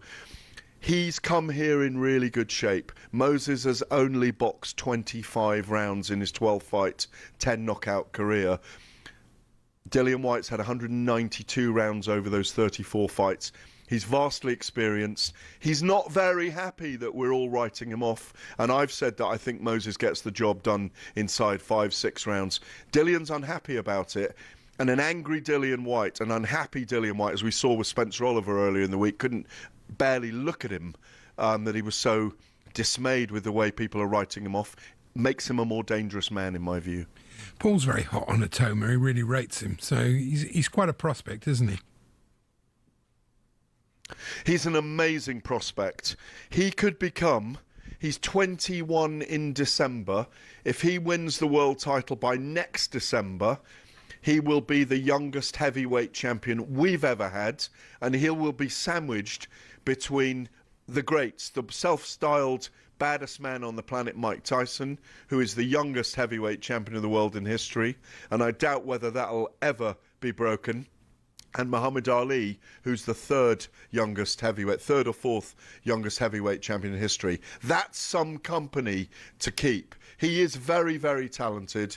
We just sat here with Spencer Oliver, my colleague out here, of course, the lovely Spencer Oliver, the Omen, with Ben Davison, talking about what Moses Itoma's like behind the scenes. He's meticulous, he's perspicacious, he wants to ask questions about everything. He wants to be in this milieu. He wants to be a student of the game. He loves the fight game. And Ben Davison's the perfect foil, because he wants him to read Sun Tzu and the Art of War. He wants him to look at psychology, and this young man is soaking it all up. And we've seen him come out of himself this week, talk more. When he was on with Paul and I think Alex Brooker earlier in the week, he was absolutely brilliant. He's got the bit between his teeth. He's relishing this moment, and like you say, maybe it's his moment to lose, maybe it's his moment not to lose, but it certainly is his moment to make a big impact. He's not a household name yet, but this is an opportunity against a guy who's a cult figure in the heavyweight division. It's a power play to read The Art of War in your corner, but during, in between rounds, isn't it? Just to be, I'll just take a little bookmark out and open it. It's interesting you talk about how young he is, and he would be the youngest heavyweight champion. So, what age is peak for a heavyweight? Because they can get quite old. And you sort of think that's quite interesting when you think 30s, like you're absolutely, when you're at your strongest as a person, must be in your early 20s. I don't know. No, it generally is. It's a very good question, Max. Thank you. But generally, between about 27, 28, and 33, 34 is when heavyweights have tended to be at their peak. But Vladimir Klitschko was a world champion at 24 and reigned for nearly 10 years, 24, 25, reigned for 10 years. George Foreman was a world champion at 24 as well. Frazier at 25. But these guys got better in the next 10 years. But you look at that grouping at the moment of Tyson Fury and Alexander Usyk and Agit Kabayel, Joseph Parker, they're all in their early to mid-30s. Even Usyk's 39 in next January. So your 30s is a time when you can carry on as a heavyweight because you're not draining weight. If you're a featherweight or a super bantamweight or a bantamweight, you tend to be at your best till your late 20s, because after that you don't want to be cutting that weight anymore because it's too extreme for your body. But we do get these prodigies, and Moses Itauma is a prodigy. There's no question about it. He's an Emma Raducanu, he's a Luke Littler, he's a Wayne Rooney when he became the youngest England footballer at 17 and was throwing himself at defences with the ball. As Matt Busby said, it's a very famous quote, of course, it's on the wall at Manchester United. If you're good enough, you're old enough, and this kid is good enough. We could see him fighting for a world title before the year's out, potentially, and maybe even fighting for the undisputed title by the end of next year. It seems almost nonsensical to say it, given he's only had 12 fights and 25 rounds in the ring so far, but there is something very special about him. That's interesting. They'll all be hoping Usyk retires, won't they? Because, I mean, he looks pretty unbeatable at the moment. What about Anthony Joshua? There's a lot of stuff in the... Well, I think... I also think, Andy... I was also going to say that Usyk's got to the age where if Moses continues to look so good, he may well not want to fight Moses because he doesn't want to destroy his own legacy, because he's going to get older, he is getting older, and the cracks will appear eventually. So it's a toss-up. If he fights... Moses before he's 40, I think he'd still be the favourite in that fight. They're both southpaws, remember. They're both very clever fighters. So it's an amazing fight if it does happen next year. Yeah, I was going to say, that's interesting. What about AJ, though? I mean, there's stuff about him, who's he, fighting the YouTuber. Nobody really wants to see that. And who's the one in the paper this morning? I can't remember, like a light... Which heavyweight. YouTuber? Not the girl with the jars? No, not her. It's Jake Paul, isn't it? Oh, it's an absolute disgrace if those two get in the ring together. Look, it's a win-win for Anthony Joshua financially because it'd be a commercial behemoth, and Jake Paul obviously is a marketing genius. But in terms of levels, it's a dangerous fight that should never be sanctioned. Jake Paul's taken boxing to the edge of the cliff with faded MMA stars and a very old Mike Tyson, but against a very live, dangerous heavyweight like Anthony Joshua, he should not be stepping into the ring with him. Just recall what Anthony Joshua did to Francis Ngannou, knocked him clean out with a right hand that began in the east and ended up in the west. It literally went that long to knock him out. He should not be in the ring with Anthony Joshua. It should not be sanctioned anywhere in the world, in my view. Oh, I completely agree. I mean, neither of them need the money. Does anyone sit down with Too dangerous. They don't want to sit down with people who have got like 50 million quid or whatever and go, that's probably enough. It's probably enough, Jake. You just probably don't need any more. I know it's not talk socialism, but, Well, I think this... It's interesting when you talk about the amount of money. Yeah, it's interesting when you talk about the amount of money that boxers have earned. And I think one of the reasons why we're not seeing Anthony Joshua and Tyson Fury stepping into a ring right now is they're so wealthy, they've achieved so much that... do they really want to fight anymore? There's definitely that stage. Tyson Fury's there, I think. We may never see those two in a ring together. And I'm blue in the face from the number of times where I've advocated for that fight, that it rounds off an era with two British heavyweights who've done brilliant things for the sport, who've been on a collision course, who were minutes away from or weeks away from fighting each other until Fury went sideways and had to fight Deontay Wilder in the trilogy. It's a travesty if we never see it, but there is big money in the heavyweight division and big money at the top. And just going back to Moses Itauma, by the end of, say, the middle of 2027, he could be the undisputed champion with 100 million in the bank, and he'll be coming up 23. So it's extraordinary what some of these great fighters can earn. Good stuff, Gareth. Thanks for coming on, pal. Always a pleasure. Cheers. Gareth A. Davis will be part of our team for that fight. Itauma versus Dillian White this weekend, live on talkSPORT. Alex Crook is not having a big fight against someone else. He is at the Premier League launch Do you think it needs a launch, the Premier League? We all sort of know it's... Well, they have a launch every year. He's changed some big wigs, isn't he? So we'll hear about that. Yeah. And we'll do some transfer stuff with him as well.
Good afternoon, it's talkSPORT Jacobs on talkSPORT. Max in for Paul today. Our football correspondent Alex Crook has been at the Premier League launch. If you weren't aware, it's starting this weekend and they're launching it now. Are you having a good time, Crookie? Is it worth being at? Or is it a bit like, well, we knew this was starting. Have they served up anything fun for you?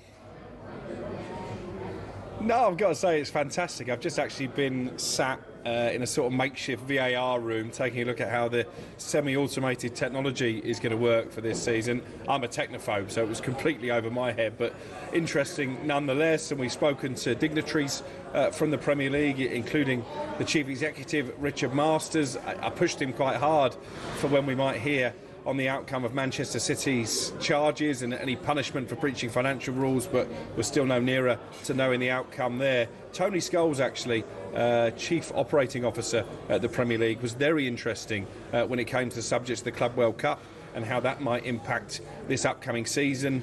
When we get late in the campaign, will the Chelsea and Manchester City players be suffering with fatigue?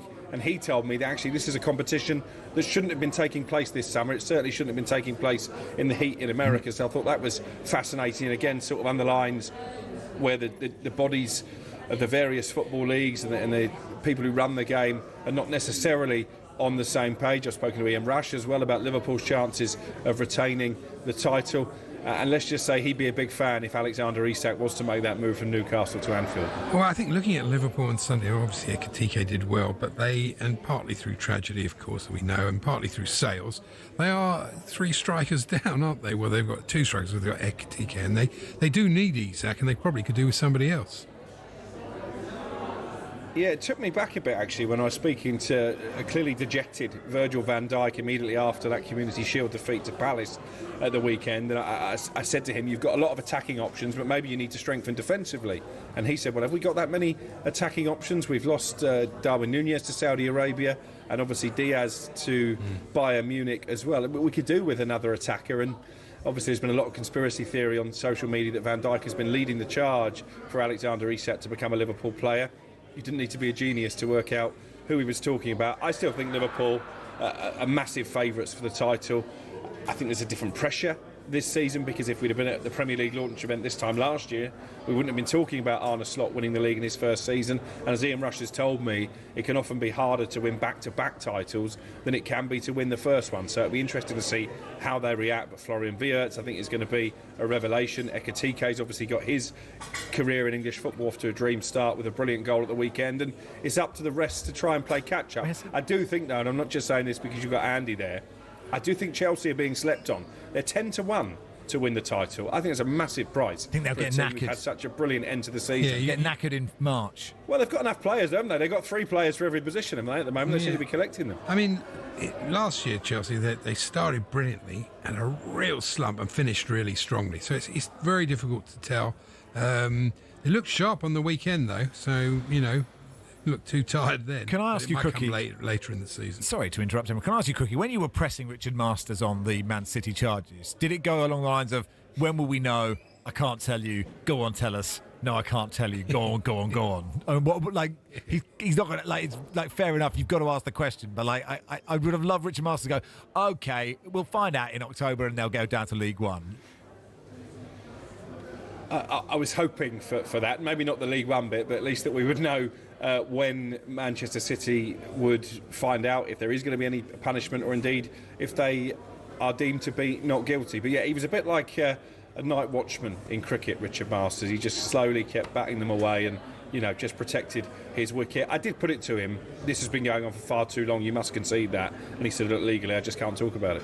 When you were looking at the semi-automatic stuff, the technology, have they sorted out this flaw? We've seen it a couple of times, and it happens when players are coming back and players are moving into, and they cross over, and the automatic's just completely confused, and they take about 10 minutes to work out what happened. Will that happen this season, or have they found a way around that? Well, they were saying to me, the technical guys there that were sort of talking me through the programme, that they know almost instantaneously now when a ball hits the back of the net whether the player was in an offside position or not. And actually, they have the capability to go back through several phases of play, and there are little red dots on their screen that tell them how many passes ago a player was actually onside. So I think it will speed up the process. They were also saying that actually the delay for the images being put on television screens inside the stadium and being shown on TV quite often are not down to the process and what's happening at Stockley Park, but more what the television directors decide they want to show on the screen at any particular time. So I thought that was quite interesting. A few transfer things. I mean, what's the most interesting beyond the Isak situation?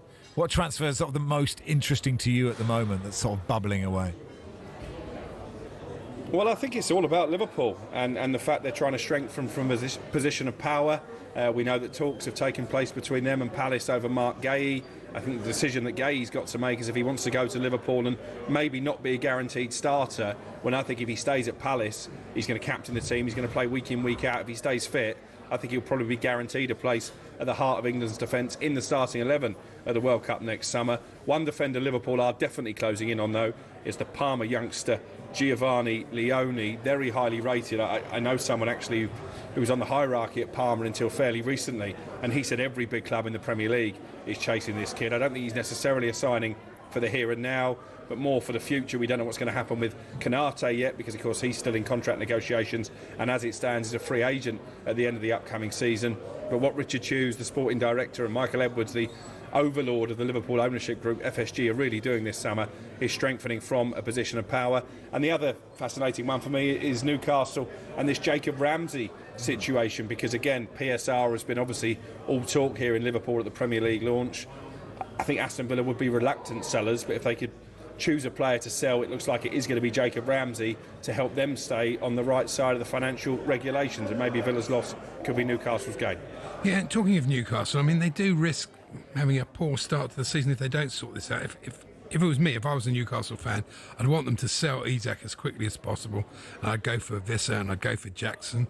And I think between the two of them, they probably could make up for that and, you know, certainly give them a better chance. Well, they need to, because obviously Callum Wilson left the club at the end of the season. So as we sit here now, they play Villa live on talkSPORT on Saturday.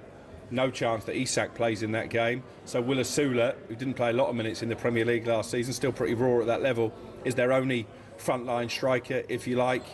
Even Anthony Gordon's been playing as a false number 9 in pre-season, but he's injured. So it's not a great scenario at all, is it, for Eddie Howe? I know they want to get a couple of deals done this week. They've already signed Chow, a defender from Milan. That was completed last night, and they're excited about his arrival.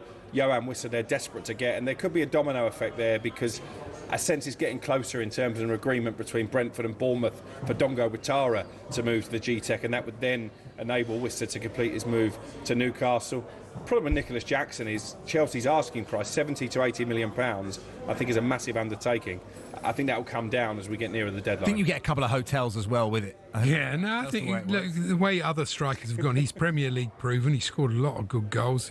Yeah, he's a bit raw still, but there's something there. No, we've both got a question. My question, and Alex can decide which question is better. My question is, will Spurs unveil Eze and Savinho at the same time? What's your question? My question is Xavi Simons, Manchester City being linked with him, which is interesting, really. He's not a player they really need, and not a player Chelsea really need either, but both clubs seem to want him.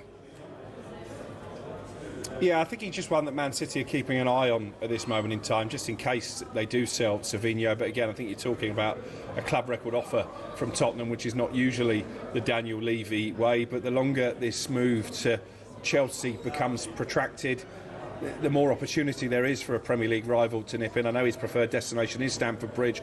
Personal terms have been agreed, but no club-to-club deal in place yet with RB Leipzig.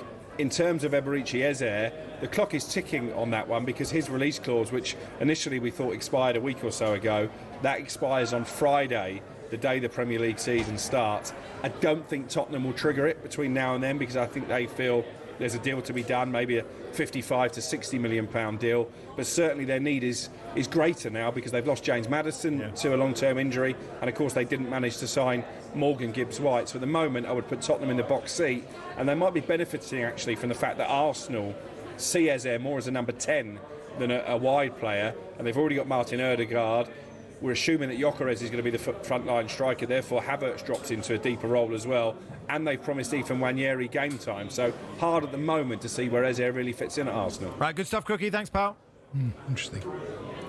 Cheers, guys. All those interviews, by the way, you can hear them throughout the day on Drive as well. Liverpool-Bournemouth kicks off our Premier League coverage on Friday night. Commentary that game at 8 o'clock Friday night. We've got Villa-Newcastle, the early game on Saturday, which is just after the award-winning, award-retired game day warm-up with the excellent Charlie Baker and Max Rushden.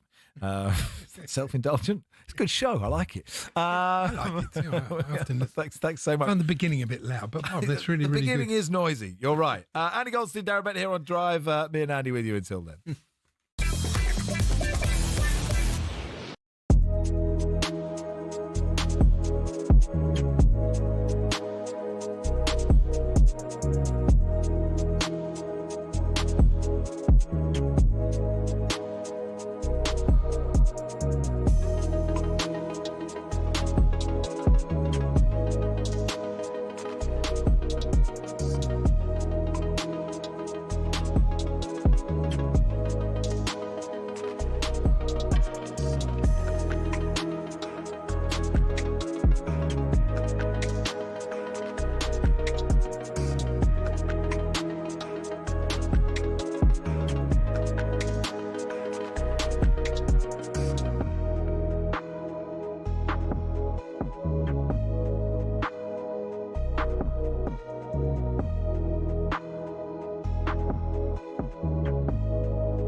Good afternoon. You're listening to the world's biggest sports radio station. It's talkSPORT. We'll do some Everton, big new shiny stadium, little new shiny Grealish. How enthusiastic are Everton fans about that? Tim Vickery will join us around what's happening in South America. We'll get a PSG view from Eric Bielderman. Before we hand over to Andy Goldson, Darren Bent with Drive. Right now, just gone through. Here's Max with the sport. talkSPORT Sports Update, powered by the Nissan Van Range. Commercial vehicles built around your business. Search Nissan Vans or head to your local Nissan Van Centre. Thank you, Max. Good afternoon. Premier League CEO Richard Masters has told talkSPORT there are no plans for English top-flight games to be played abroad. This week, of course, it was confirmed Barcelona and Villarreal would play a La Liga match in the US subject to international clearance. Masters has also told us Boxing Day fixtures are not a thing of the past. We'll hear more from him throughout the afternoon. Now, the debate around Jack Grealish's move to Everton rages on, but Danny Murphy's convinced he will take the Toffees to the next level, though. The reason I think Jack will succeed is because his biggest strength, and he's arguably one of the best 2 or 3 in the Premier League at doing it, is keeping the ball. He's so strong and good with the ball. What he'll do is he'll give so much space to other Everton players. But Simon Jordan's still on the fence about how much of a success Grealish will be under David Moyes and doesn't think he's ever lived up to his £100 million tag. But I think as a £100 million footballer, he never looked like a £100 million footballer. He never swaggered like a £100 million footballer often do. But the actual belief system of a real top player that knows it demands to be in the side, expects to be in the side, and is in the side. And he wasn't at City. Grealish has said he's looking forward to playing without fear at Hill Dickinson Stadium, although his debut's at Ellen Road next Monday, live and exclusively on talkSPORT. Elsewhere, we understand Liverpool are close to finalising a £30 million deal for 18-year-old Italian defender Giovanni Leone. For more on that and all the latest transfer news, including Dominic Calvert-Lewin's medical at Leeds and Man City's interest in Gianluigi Donnarumma, head to the live blog on the website at talksport.com. talkSPORT News. 3 children have been charged with the murder of a man in Kent, and Ukraine's president is in Berlin for virtual talks ahead of Donald Trump's meeting with Vladimir Putin on Friday. talkSPORT weather with QuickFit. Today it's raining tyres in our centres, including top-notch brands like Pirelli. Visit your local centre or quickfit.com and book today. Very warm and sunny for most, with a few risks of thunderstorms developing across the northeast and Scotland.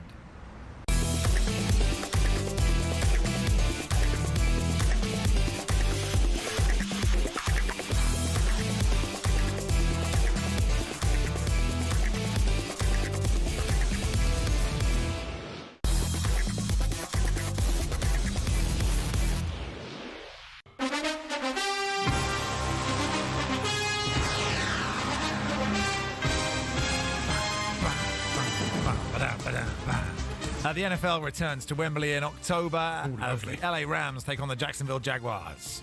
In our competition to win VIP tickets, it's now open. That's right. I love it when they write "that's right" as if just a complete lie beforehand. We're giving you the chance to win 6 seats in a private box at Wembley Stadium with full hospitality and £5,000 spending money. And here's Andy Jacobs to tell you how to enter. That's right. That's For right, a chance Andy. to win. Text the word cash to 83338 and you're in the draw.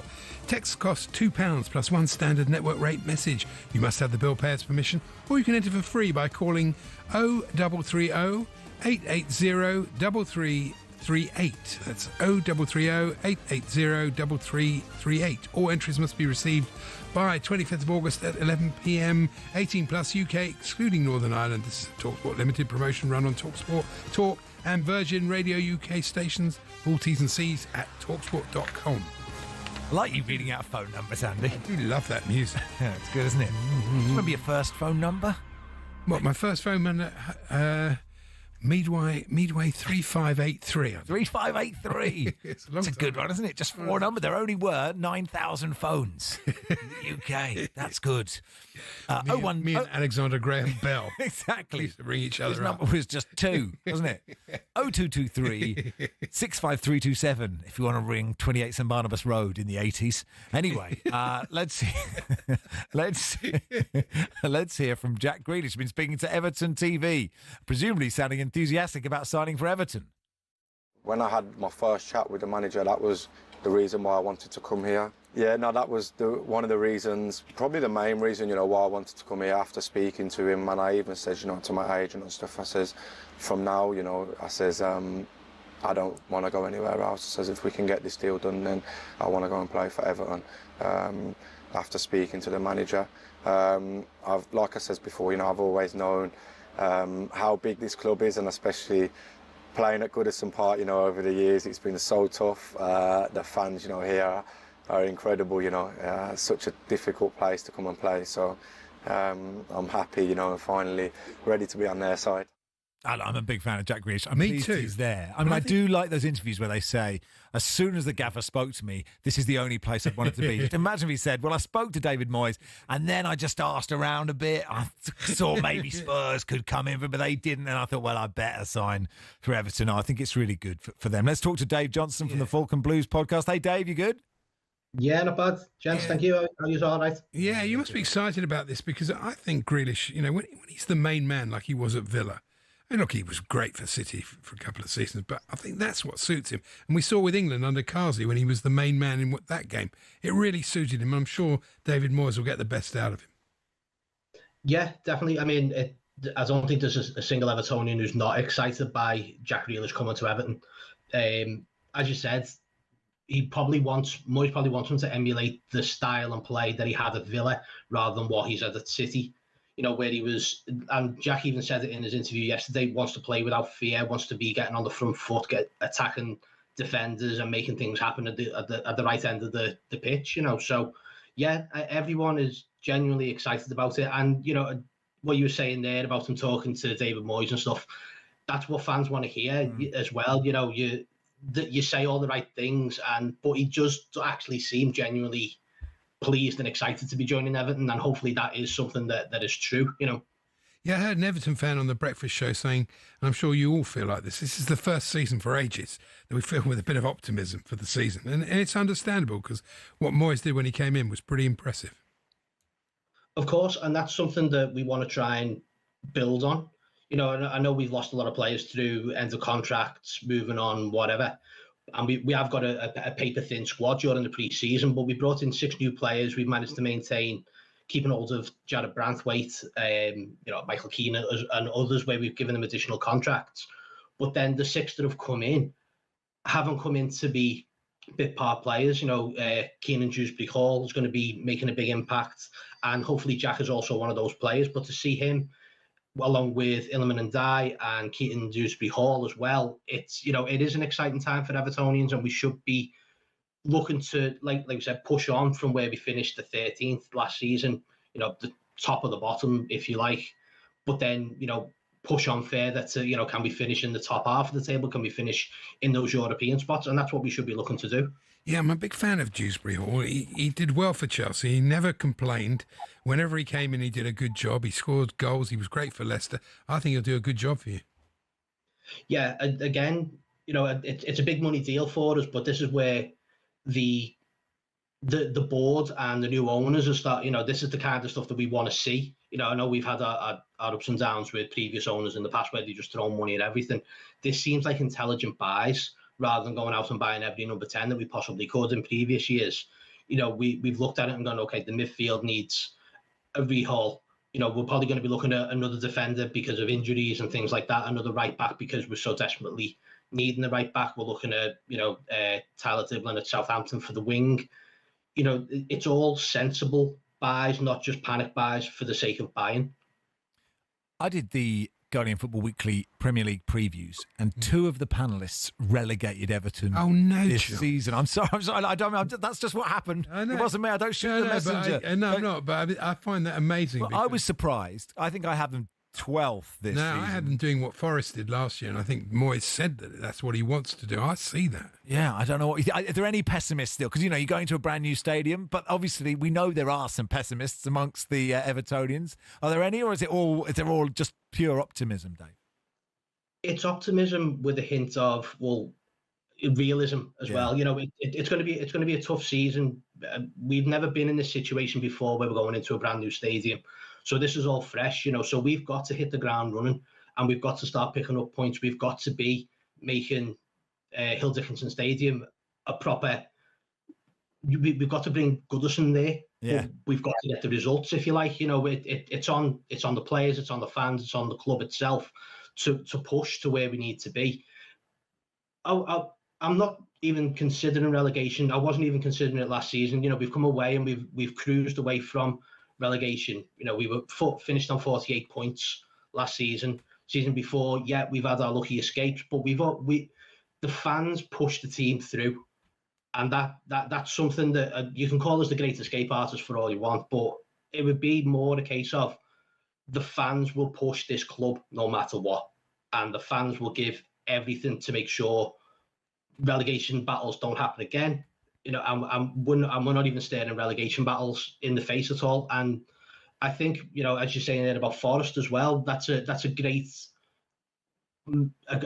team to be looking to emulate. You know, their results were fantastic last season. They pushed on, and they were, you know, first, second, and third for a long length of periods in the season. If we can be anywhere near that fifth, sixth position, I think a lot of Evertonians will be very, very happy with the season. But it's all down to the team, it's down to the club and the fans to push where we need to be. How good are the vibes about the new stadium? Because obviously we've had lots of examples of new stadiums not being easy. You know, West Ham, Arsenal, of course. I think, you know, Tottenham's one has been good, hasn't it? It's a great, amazing stadium. Not too good last year. There is that. What are the vibes about the? Somebody called it the Bruce Dickinson Stadium. What did you call it? The Bill Dickinson, the David Dickinson Stadium. Whatever it is. What are the vibes? It's always going to be Bramley-Moore Dock to a lot of people. Yeah. But the whole stadium in general is stunning. You know, it's not something we've been used to Goodison for so long, so I think that still sticks in the memory. Oh well, this isn't anything like Goodison. Times move on, and we've got to move on with the times. And it's more a case of how do we make it home? And it's a stunning stadium. It's got a lot of teething problems, which we've only had 3 test events. The first time we've had a full capacity crowd was on Saturday. These things will take time to iron out. You know, we've had all the stuff going on about the transport and everything else. It's gonna take at least a year, I think, to truly be feeling like Bramley-Moore Stadium, Hill Dickinson Stadium is home. But we'll get there. It's a work in progress, but it's absolutely amazing for the sheer scale to be built on time, almost a budget. When Spurs had an entire year at Wembley. And, you know, we've gone from Goodison Park to Bramley-Moore Stadium without any hitches. And that's the main thing. You know, we've just now got to push the stadium and, you know, push the club further. And hopefully because of that as well, all this investment is going to come. So we're not going to be staring PSR down, you know, every season. There's going to be investment. There's going to be events at the stadium. There's going to be more and more for Everton in the future, and it looks bright. It looks really, really bright. I can't wait. That's true. And there'll be a game when it happens. There'll be a win against a big team or often a night game, and that's what will launch the stadium, definitely. The David Dickinson Stadium's interesting, though. You know, sun lamps. Yeah, totally. Hey, look, Dave, thanks so much for coming on, and good luck for the season. Pleasure, gents. Thanks very much. Speak to you soon. Dave Johnson there from the Falcon Blues podcast. That's good. Yeah, I was surprised that people relegated them. I don't think that will happen. Definitely won't happen. It's definitely there are a lot of teams that are going to be worse. It's quite hard to predict the table. If you do it, it's quite hard. Well, it's always hard to predict the table. It's absolutely impossible. Who would have thought Forest would do what they did? Not me. I had them 19th last year. Yeah, you know, and who thought Chelsea would finish 4th? No one. You know, so you can't predict it. I'd forgotten they'd done that. Well, you shouldn't have done that. Who thought Spurs would be 17th? I had them 17th. Did you? Yeah, of course. It is Max Rushden, Ali Jacobs with you till 4. Tim Vickery will join us from Brazil in just a second.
music of Tim Vickery. It's Hawksby and Jacobs on talkSPORT. Max in for Paul today, and Tim joins us from Brazil. Hey, Tim, you good? Yeah, very well. You've got a plush new studio that I was locked out of in my short visit there last month. I hope it's treating you very well. You're looking very smart. I saw you went to a nice wedding. Was that one of your daughters on the weekend? Yeah, that's my youngest stepdaughter. Just got married at the weekend. My work here is done. I can retire now. That's the desperate thing, Tim. I've got a 3.5-year-old and a 6-month-old. I realise I have to work now for the rest of my life. It's really terrible planning. Yes. Perhaps more importantly for the listeners, I'm not sure. I could talk about how much I'm covered in vomit most of the time. Rodrigo, do you think Rodrigo... That's just when you do this show. Of course it is. It's just Andy's terrible opinions. Do you think Rodrigo will end up in the Premier League? It would have to be City, wouldn't it? And does that depend on Savinho going to Tottenham? That would be interesting. Could that happen? Yeah. Oh, I think it's possible, Rodrigo, and it would be one of the big moves, because where'd you go after Real Madrid? You know, if you don't go to Tottenham, everywhere's a step down, isn't it? I think at the moment, we're talking today the 13th of August. At the moment, no. But Rodrigo, I think he needs to know where he fits in Xabi Alonso's Real Madrid. I think Rodrigo was the player who most suffered from the acquisition of Mbappé. You know, Jude Bellingham said last season that Rodrigo was the most talented in the squad and the one who had to sacrifice himself most. Now, the evidence of the Club World Cup wasn't very good for him. He only started one game and he started wide right, and he doesn't really want to play wide right. He wants to float around. He wants to be more important. So Real Madrid, the season kicks off at the weekend. They've got another game, I think, on the 24th. So it could, I think there's just a possibility that after 2 games, if Rodrigo, if he thinks that he's not high enough up in the pecking order at Real Madrid, I think there's just a possibility, especially now that it seems it's City who are interested. And you're interested in Savinho, aren't you, Tom? Well, I am interested in Savinho. Like, it's 21, and, you know, like his sort of goal involvement, it's a phrase that I think we all have to get used to, wasn't amazing last year, but he's shown such promise. And with my Tottenham hat on, I would love him to be there. Wouldn't you and me both? Yes. This, I think, the only reason that this could happen is that we're a year away from the World Cup. I don't think he had a bad season last year. I think he's a victim. All right, he didn't live up to expectations, but I think, you know, the lowering tide reduced all boats, and, you know, City, that chaos with the absence of Rodri, it was hard for anyone to shine. But the warning shot that he got was, and he'd been a member of the Brazil team. He played 6 games in a row, either starting or off the bench, and then start of June, Carlo Ancelotti's first 2 games in charge, he wasn't even in the squad. Now, Brazil have got more wingers and they know what to do with. There's a lot of competition for that place. So I think if this was any other year, you'd be thinking, there's no doubt about it, he will choose to stay at City. But it could just be that the idea of getting a regular game, being really important, getting Champions League football, he could possibly see this as a way to force his way back into the Brazil squad in time for the World Cup. So it's another one I think you put down as maybe unlikely possible. Can I just say, I think you're right about Esteval. The fans absolutely loved him on the weekend, and talk about hit the ground running. He looked fantastic. He's a special talent, and obviously he'd won the respect of all his Chelsea teammates before he joined the club with that goal that he scored against Chelsea in the Club World Cup on his wrong foot. You know, he puts one in from an impossible angle on his wrong foot.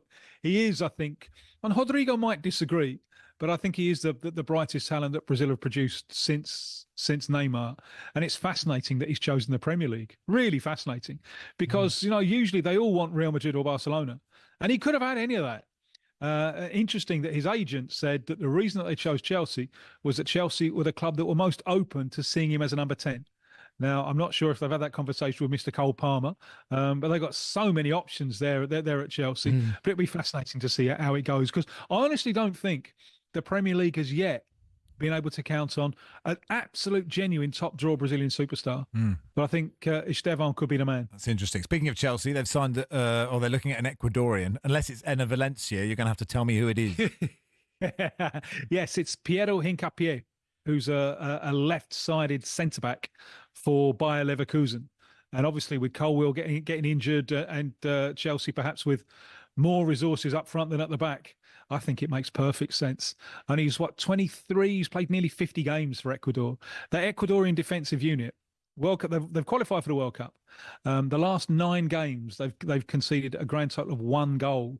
They are really, it's a terrific defensive unit. And Hincapié is part of that. And when he first came through, still a teenager, he was thrown into the Ecuadorian national side. I thought, no, he's too spindly. He's not physical enough. There's too many mistakes in him. And how great it is to be proved wrong. Because he's quick, he's combative, he's aggressive, he's classy on the ball. He loves bringing the ball out of defence. And for me, it would make perfect sense for Chelsea with this defensive crisis to bring in Piero Hincapié from Bayer Leverkusen. Interesting. It's the start of the Libertadores, and it's the knockout phase. So you've got some stuff for us on that. Yes. Lucas Moura in action last night for São Paulo off the bench after his injury. The opposing centre-forward there for Atlético Nacional against São Paulo was Morelos, who Rangers fans will remember, looking like he's carrying a lot of weight. That was a 0-0 draw. Tomorrow, we've got Libertad of Paraguay against River Plate of Argentina. Now, we are just, I think, if my calculations are right, we are like 4 days away, 3-4 days away from Roque Santa Cruz's 44th birthday. Wow. But he could be leading the line for Libertad. Oh, wonderful. And if the coach there, if he wants a younger alternative to Roque Santa Cruz, he could go with the former Benfica striker Oscar Cardozo, who I think is 42. So there's a lot of veterans around. One of whom Man United fans will certainly remember, the left-sided defender there, Marcos Rojo, who after going back to Argentina, played for Boca Juniors, just falling out with them. He's just joined Racing, and he made his debut last night, coming off the bench in their Libertadores game. They lost 1-0 away to Peñarol of Uruguay. But on the back of his shirt, he can't have Rojo. It's not allowed. He can only have Marcos. Why is this? I hear you say. Because Racing, they play in shirts, a little bit like Argentina's. It's kind of light blue and white. Now, Racing it's one of the closest rivalries in both literally and metaphorically that you have in world football. Racing and Independiente. They're on the same road. You know, one stadium is just next to the other stadium. And Independiente wear red. And rojo in Spanish means red. So the Racing fans have said, all right, well, you can sign him. We'll sign him. But he's not allowed to be called rojo, because that would make him a red, and we can't have that at Racing.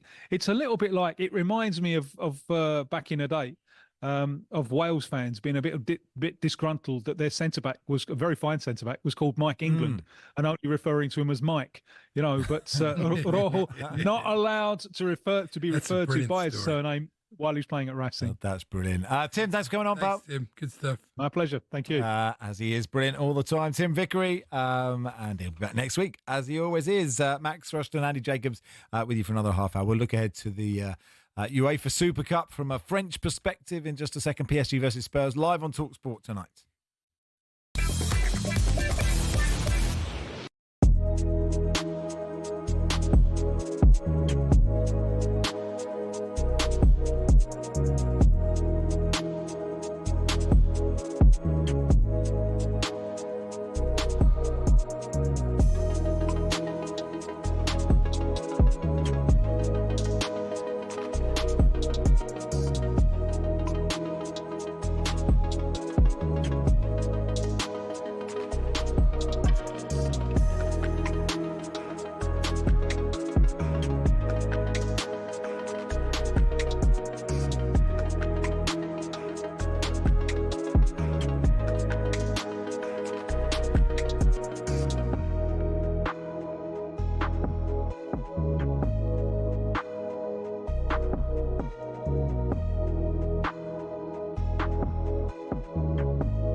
When Sir Jim Ratcliffe took control of footballing operations at United, the Manchester-born billionaire was somewhat welcomed in as a homegrown hero, ready to save the club from the dark days of the Glazers. But in just 12 months, he became a punchbag for many fans. So what happened? Well, let's take a look and you can decide for yourself.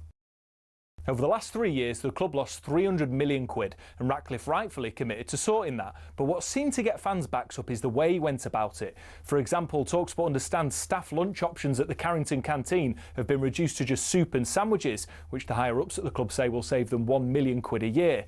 Now, that might make sense for many who don't get free meals at work themselves, but it does get a little bit more picky than that.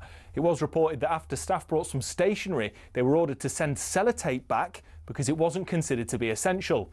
And the reward for being Steward of the Week used to be 50 quid, but that was scrapped and replaced by a paper certificate. But it's not just seemingly stingy decisions. In 2024 alone, Ratcliffe oversaw 250 redundancies, and more were announced at the beginning of 2025.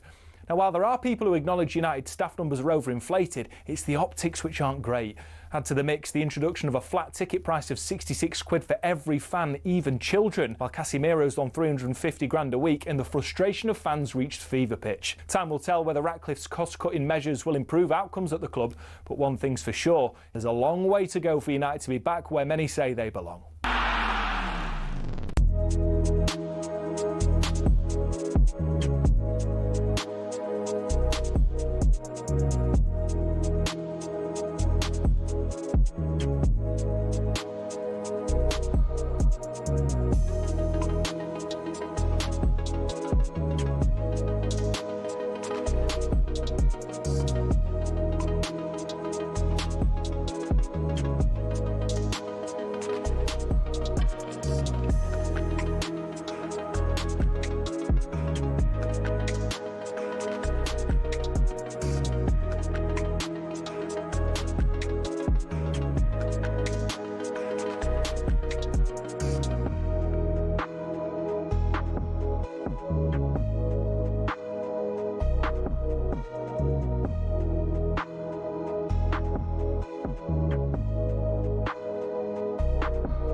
Paddy's Challenge on talkSPORT with Rushden Jacobs. What critics are calling one of the many radio quiz segments happening this week.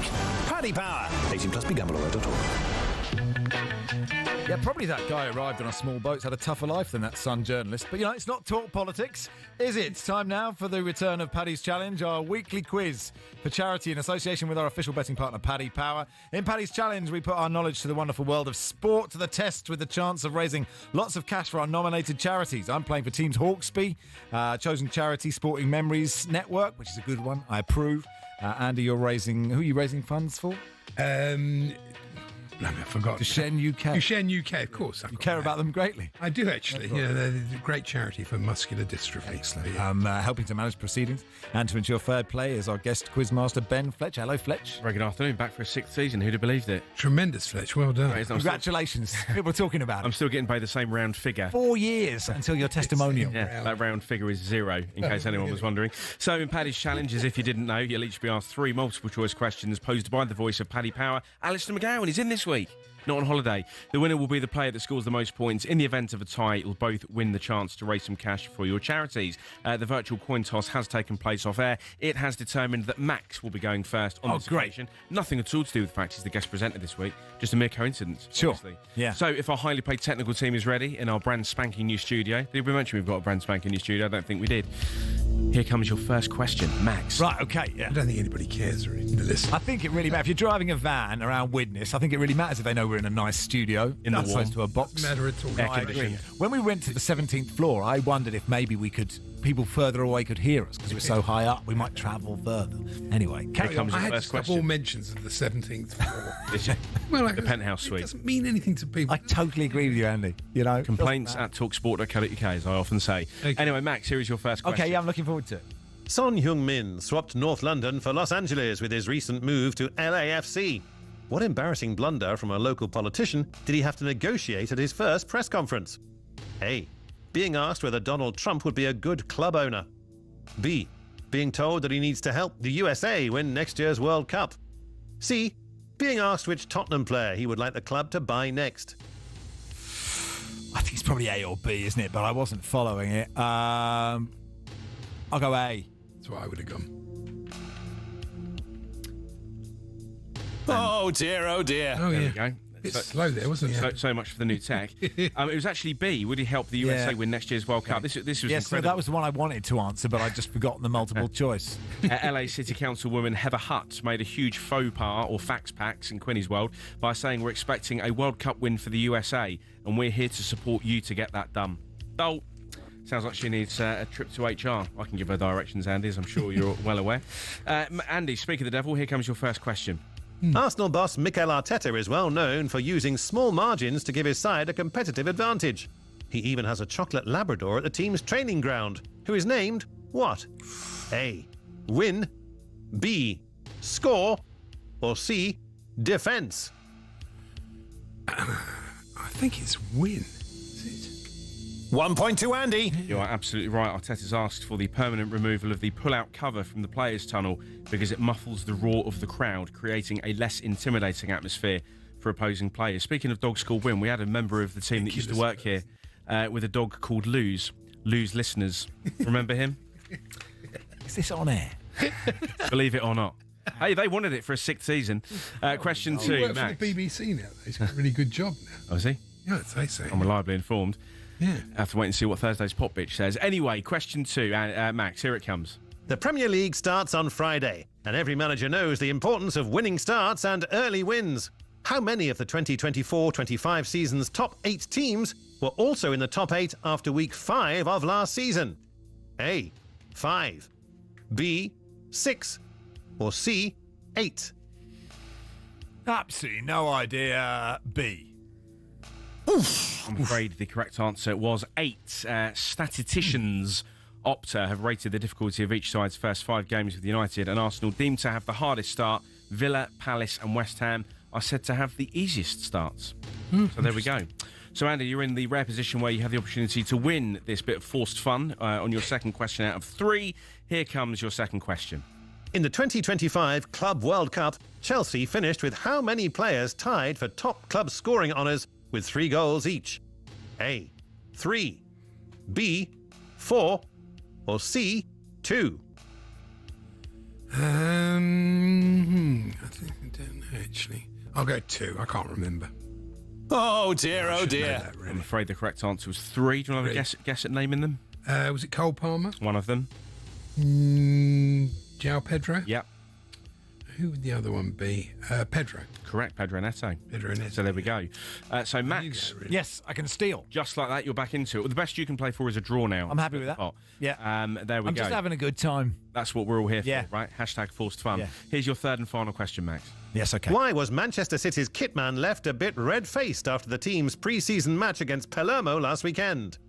A. He accidentally gave a player the wrong pair of boots. B. An old sponsor's logo was left on the keeper's shirt. Or C.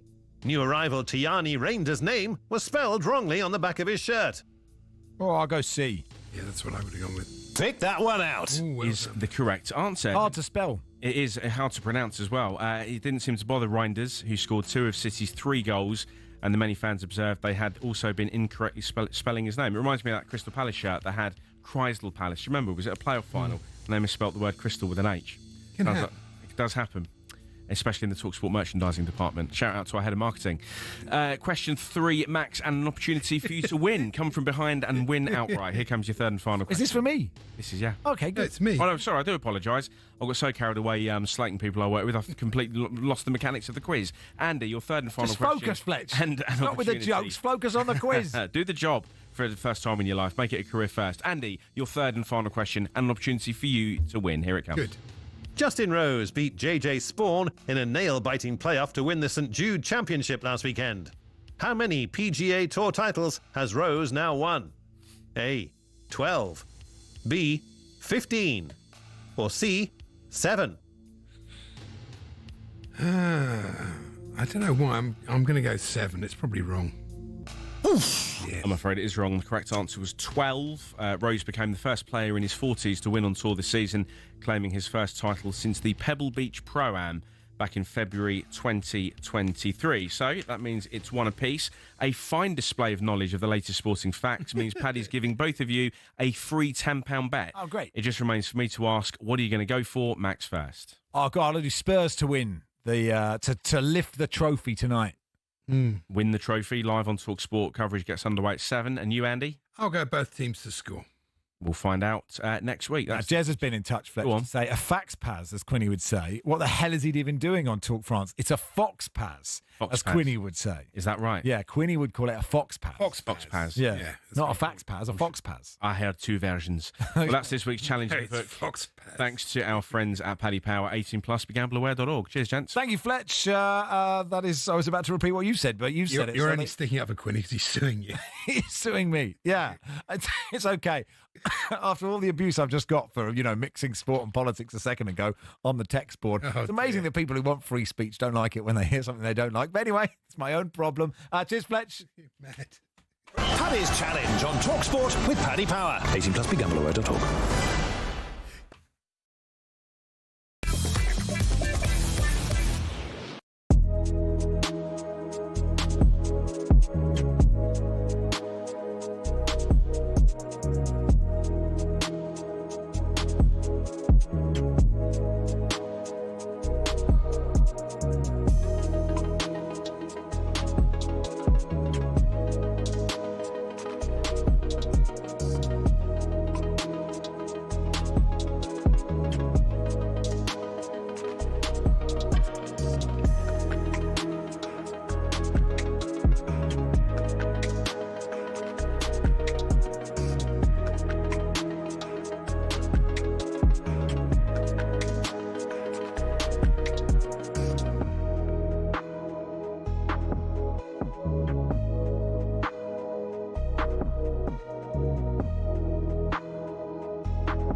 Afternoon all. Super Cup tonight. Then PSG versus Spurs. Let's hear from the PSG boss, Luis Enrique, speaking to the media ahead of the game. Well, I have to say that it's difficult because they changed recently the new manager, some of new players. They played a few friendly match before the tomorrow's match, and I don't know what kind of game they are going to plan, and it's going to be difficult because they have been training for the last month, and we are in our first week, but it's not an excuse. We are going to try to compete on our best, and well, there were some options for me in the last 6 months before I came to Paris, and Tottenham was one of them. Which is interesting, isn't it? He was a bit lucky not to pick up a ban, actually, after what he did at the end of that club. Yes, don't disagree with that. Let's bring in Eric Bilderman, French football expert. Eric, how are you? Hi, good afternoon. Yeah, lovely to have you on. I think lots of Tottenham fans hoping that PSG just aren't ready because they haven't had a long pre-season. Yeah, it's correct. They ended up with the final against Chelsea in the World Cup, Club World Cup. So then most of the players, they went on vacation, and they have just 1 week of training and not a single game together. So physically speaking, obviously it will be a tough challenge for Paris Saint-Germain. You might also remember that against Chelsea, after a huge season, they were also struggling physically to challenge Chelsea on the very last game. So. Of course, we are not so optimistic about the challenge that we shall face with Tottenham, who have had a good run in the friendlies. Yeah, it depends whether the Chelsea game was a blip or, because they've done brilliantly up in that tournament up to that point. So you can't really tell. And Chelsea themselves look pretty sharp on the weekend. So there is a school of thought that thinks, well, it's only 3 weeks. You don't lose that much fitness, and that maybe PSG talking about it more than it'll actually be a situation. Yeah, Paris Saint-Germain is having several challenges to face. First one, we just spoke about it, but are they responding physically or not? Second, they lose the final, and that was quite a hammering to them because they were on honeymoon with victory, honeymoon with beating English clubs. So that was very hard for them to be knocked with such a heavy defeat. Behind that, the other story is that Luis Enrique have decided to get rid of Donnarumma, the goalkeeper who made them from the knockout phase. Maybe he was one of the crucial men to achieve the win in the Champions League. So they get rid of him. That's just happened a couple of days ago. They have a new goalkeeper, Chevalier, from Lille, big French expected future world-class goalkeeper. So the dressing room was not very happy about the way Donnarumma have been dropped. So that's also something on us. We will focus most of our comments about Chevalier as a goalkeeper, first ever game with Paris Saint-Germain. Yeah, there'd be pressure on him if Tottenham can get a shot on target, of course. Now, look, Chelsea did just try and... they were quite direct against PSG, I thought, and something they did was just, kick it over. Nuno Mendes has been so brilliant for PSG, last season. They sort of kicked it over him, and he didn't like that. It seems very basic, but is that something that, is the way that Chelsea beat PSG been a really interesting talking point for, people in France? Yeah, I do believe that Chelsea have shown the way to put Paris Saint-Germain in trouble with very high pressure. It seems quite a simplistic tactic, but it did work. It did work because physically they were responding well. They were working as a team. They were not pushing up front 2 or 3 players. They were really pushing up front all together. And of course, I do believe that today Tottenham and tomorrow the next European or French club to meet Paris Saint-Germain will try to reproduce the tactical issue given by Chelsea, who was on that night such an impressive team. Yeah, it'll be interesting. They brought anybody else in Paris? They seem to have done a lot of business so far. No, they have not done too much business. They have bought Sabersny, the central defender from Ukraine, and Bournemouth, who is going to be an extra player for Paris Saint-Germain. So far, the Donnarumma way out and Chevalier way in is really the main point on the transfer market. Also, we will have tonight Paris Saint-Germain without Joao Neves. He got a red card, 2-game suspension when he took the haircut, the dreadlocks of. Yes. You remember that of Cucurella.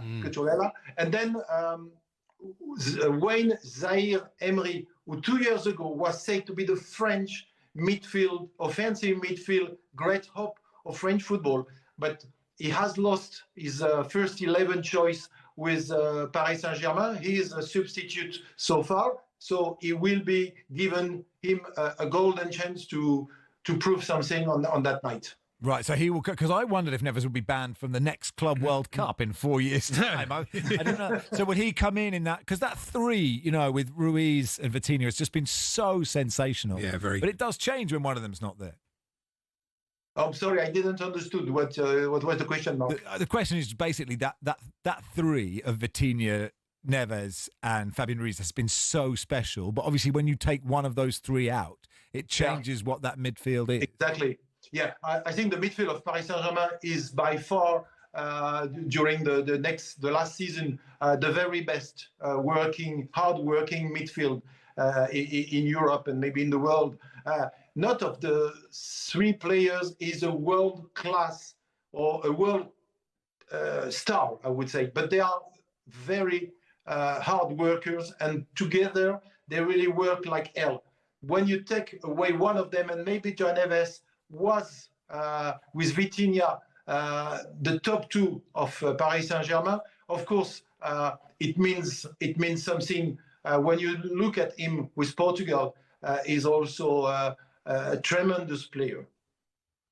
We should have to wait and see. Yeah, we will. I mean, the field, the Doué and Dembele or whatever. Terrific I mean, it's really been really interesting, PSG, because there's a lot about their ownership and not being lovable as a team. But this team that we saw last year was so joyous to watch. Like it was, and people started to make comparisons, haven't they, about 2011 Barcelona, and it is obviously far too soon to do that. But they were playing a type of football that just no one else was playing in Europe last year. Yeah, Paris Saint-Germain in France is not such a popular club, of course, among the opponents or among the neutral or opponents fans. But this season, with what they have achieved as a team in terms of football, just about football, the majority of French fans of football are really backing Paris Saint-Germain. They have been proud of what they have shown on the field, and they want to forget for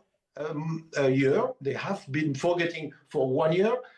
That behind that there is the Qatar, because it's a state, it's a big, huge money state. It's a state with you can have question mark about democracy and things and geopolitical question mark. So at the moment, Luis Enrique has achieved something, is to look at Paris Saint-Germain as a football team, as a great football team, as a kind of humility kind of football team, which is exactly the opposite of what I've shown Paris Saint-Germain before that, with Mbappe, with Neymar, with Messi, and before that with Ibrahimovic and so on. So this club, at the moment, you have big name Dembele, but Dembele, even if he's going to be Ballon d'Or in a couple of months, is nothing compared to the name I have given to you a couple of minutes ago.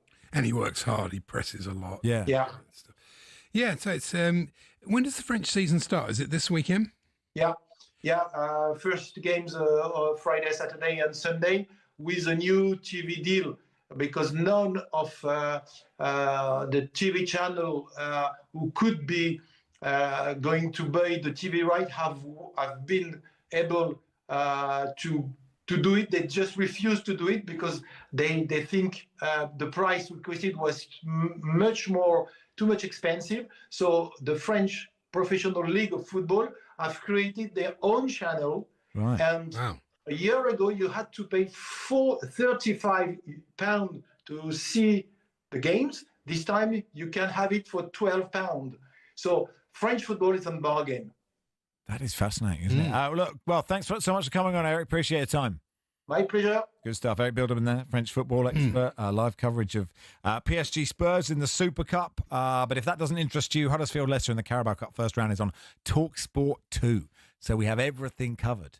Thank you, Andy. Who have Spurs got on the weekend? Burnley. It's a bigger game. I mean, it's more important to win that game than to win this game. Is it Sunday or Saturday? Saturday, 3 p.m. I don't want 3 p.m. to get a win. Go on, Thomas. Birthday spread tomorrow. This is big, isn't it? Is that tomorrow? Yes, tomorrow, yeah. Tomorrow. 3:30, I believe. Yeah. That's world number 4. I cannot wait. I really feel it's my time. And Baker is an easier opponent than Hawksby. That's true. That's true. He's on a run, though. He is on a good run. There we go. Anyway, Andy Goldstein, Darren have Drive next.